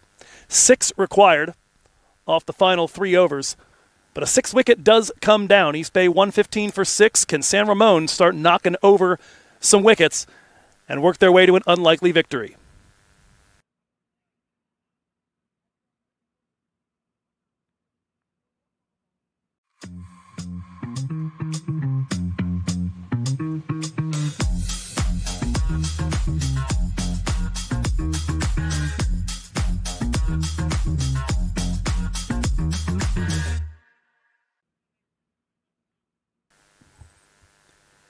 We've seen a little bit of everything here today. Certainly a number of milestones made. If you joined us late, Sujith Gowda into the 2,000-run club. It's a very exclusive club. He's the only one there. If the Strikers do make it to Morrisville, Shehan Jayasuriya will have a few games to try and see if he can join him there. He's about 150 runs away. Didn't get to add to that yesterday thanks to Ayan Desai dismissing him on a first ball duck. It's going to be Tajwali bowling his final over of the match from the Sahadeo Pavilion end. Over number 18. First delivery dispatched by Hezbollah Durrani. Did it make it on the fly? Indeed it did, and those are the 6 runs. This time around, it's Vikash Mohan at the other end watching the ball fly away as the East Bay Blazers settle up their victory by 4 wickets today, 17 balls remaining. And in doing so, would seem to have given themselves a 3rd consecutive division championship. We will have to wait to see how today's game between the Strikers and the Surf Riders goes, but it would have to be quite the remarkable butt-kicking by the Strikers for them to reach the Blazers on net run rate. It would seem the men in yellow have got themselves a dynasty out here in the West. There were moments where it looked a little touch and go. They were right alongside the San Ramon Grizzlies for large chunks of that game. but after a small swoon following the drinks break, just like yesterday, they snapped themselves out of it. Abhishek Paradkar and Anji Pereira with a great partnership to follow up the one between Pereira and Sujith Gowda to get their team home. With that, we don't know about the division title for sure, but we do know for certain now that the Blazers, on the back of this batting performance, are on their way to Morrisville for a opportunity to get back to that title game and see if they can get what they felt was deprived of them in their first trip to the Super 8s last season. Sujith Gowda, the 38 and the milestone, off 34 balls before Vatsal Vagela got him just after the drinks break. It was a short day for Kavan Bandara and not a lot of support until we got down to Angelo Pereira. But Pereira, the former captain of this side, somebody who's been relied upon to stitch together partnerships in the middle for the better part of 3 or 4 years for this team. He puts up 30 off 22 before Vagela gets him as well. A solid 23 off 23 from Abhishek Paradkar, even if he somewhat threw his wicket away, going for a altogether too stylish shot when you only need 11 runs off the last 4 overs. But it ends up being Vikash there at the end, and Hizbullah Durrani, 7 runs, 6 of them, the 4 drilled over backward square leg to bring up the winning runs. San Ramon bowling performance not without its merits. They had a very tight total to bowl at, seemed to be in the mix to do so for good chunks of it, but just a little too expensive from the likes of Taj Wali, Vatsal Vagela, and Zia Shahzad. They do get that run-a-ball performance from Sundaresan and from Kakani, each of whom took a wicket. Kakani, his 50th in minor league cricket. Ayan Desai, the wicket in the power play, and just 10 runs off his spell, but just too many runs down the stretch, too many extras here and there, and more than anything, too many boundaries on the final balls of an over. The way that those figures, particularly for Zia and for even Harish, would look if it weren't for those last ball 6s or last ball 4s. It might have been an entirely different game, but as it is, the East Bay Blazers take home the win by 4 wickets. And here's what that has done to the MILC Western Division points table. There are the Blazers up top on 14. If the Strikers win today, they join them on 14. But take a good look at the net run rates between them and the Seattle Thunderbolts. The big thing here is that the Strikers won't be worried about trying to blast San Ramon and get themselves a division title. That is too far away and doesn't matter in the grand scheme of things when it comes to making the playoffs. What the Strikers are going to be mindful of is that if they lose, they'll finish 6-4, and their net run rate will be worse than the Thunderbolts. So we have one more game with stakes to it here in the West. It starts at 3 p.m. here on the Pacific, 6 p.m. in the East, 5 p.m. in the Central, depending on where you are watching from. I can't do the math quickly enough in my head, but it's sometime in India or in New Zealand, wherever else you might tune in. But that game essentially is going to be the Silicon Valley Strikers against a proxy for the Seattle Thunderbolts that will be known as the San Diego Surf Riders. If the Surf Riders win, the men from the Pacific Northwest return, and it'll be again, just like in 24, the Blazers and Thunderbolts headed to the Super 8s. But if the Strikers can get it done, they will be on their way back to the postseason after missing out last year. I mentioned in a game earlier this year, they've seemed mad about that ever since. And this whole season have been taking it out on teams here in the West. They look to go 7-3 when they take on the Surf Riders, playing for pride and an opportunity to throw a wrench in the gears in about a half-hour time. We hope you will join us then. Until then, for Stanley, for Vishal Tiku at the controls, this is Joe Hickey from the MLC Network and from Crick Live Productions, hoping to see you again real soon. Take care.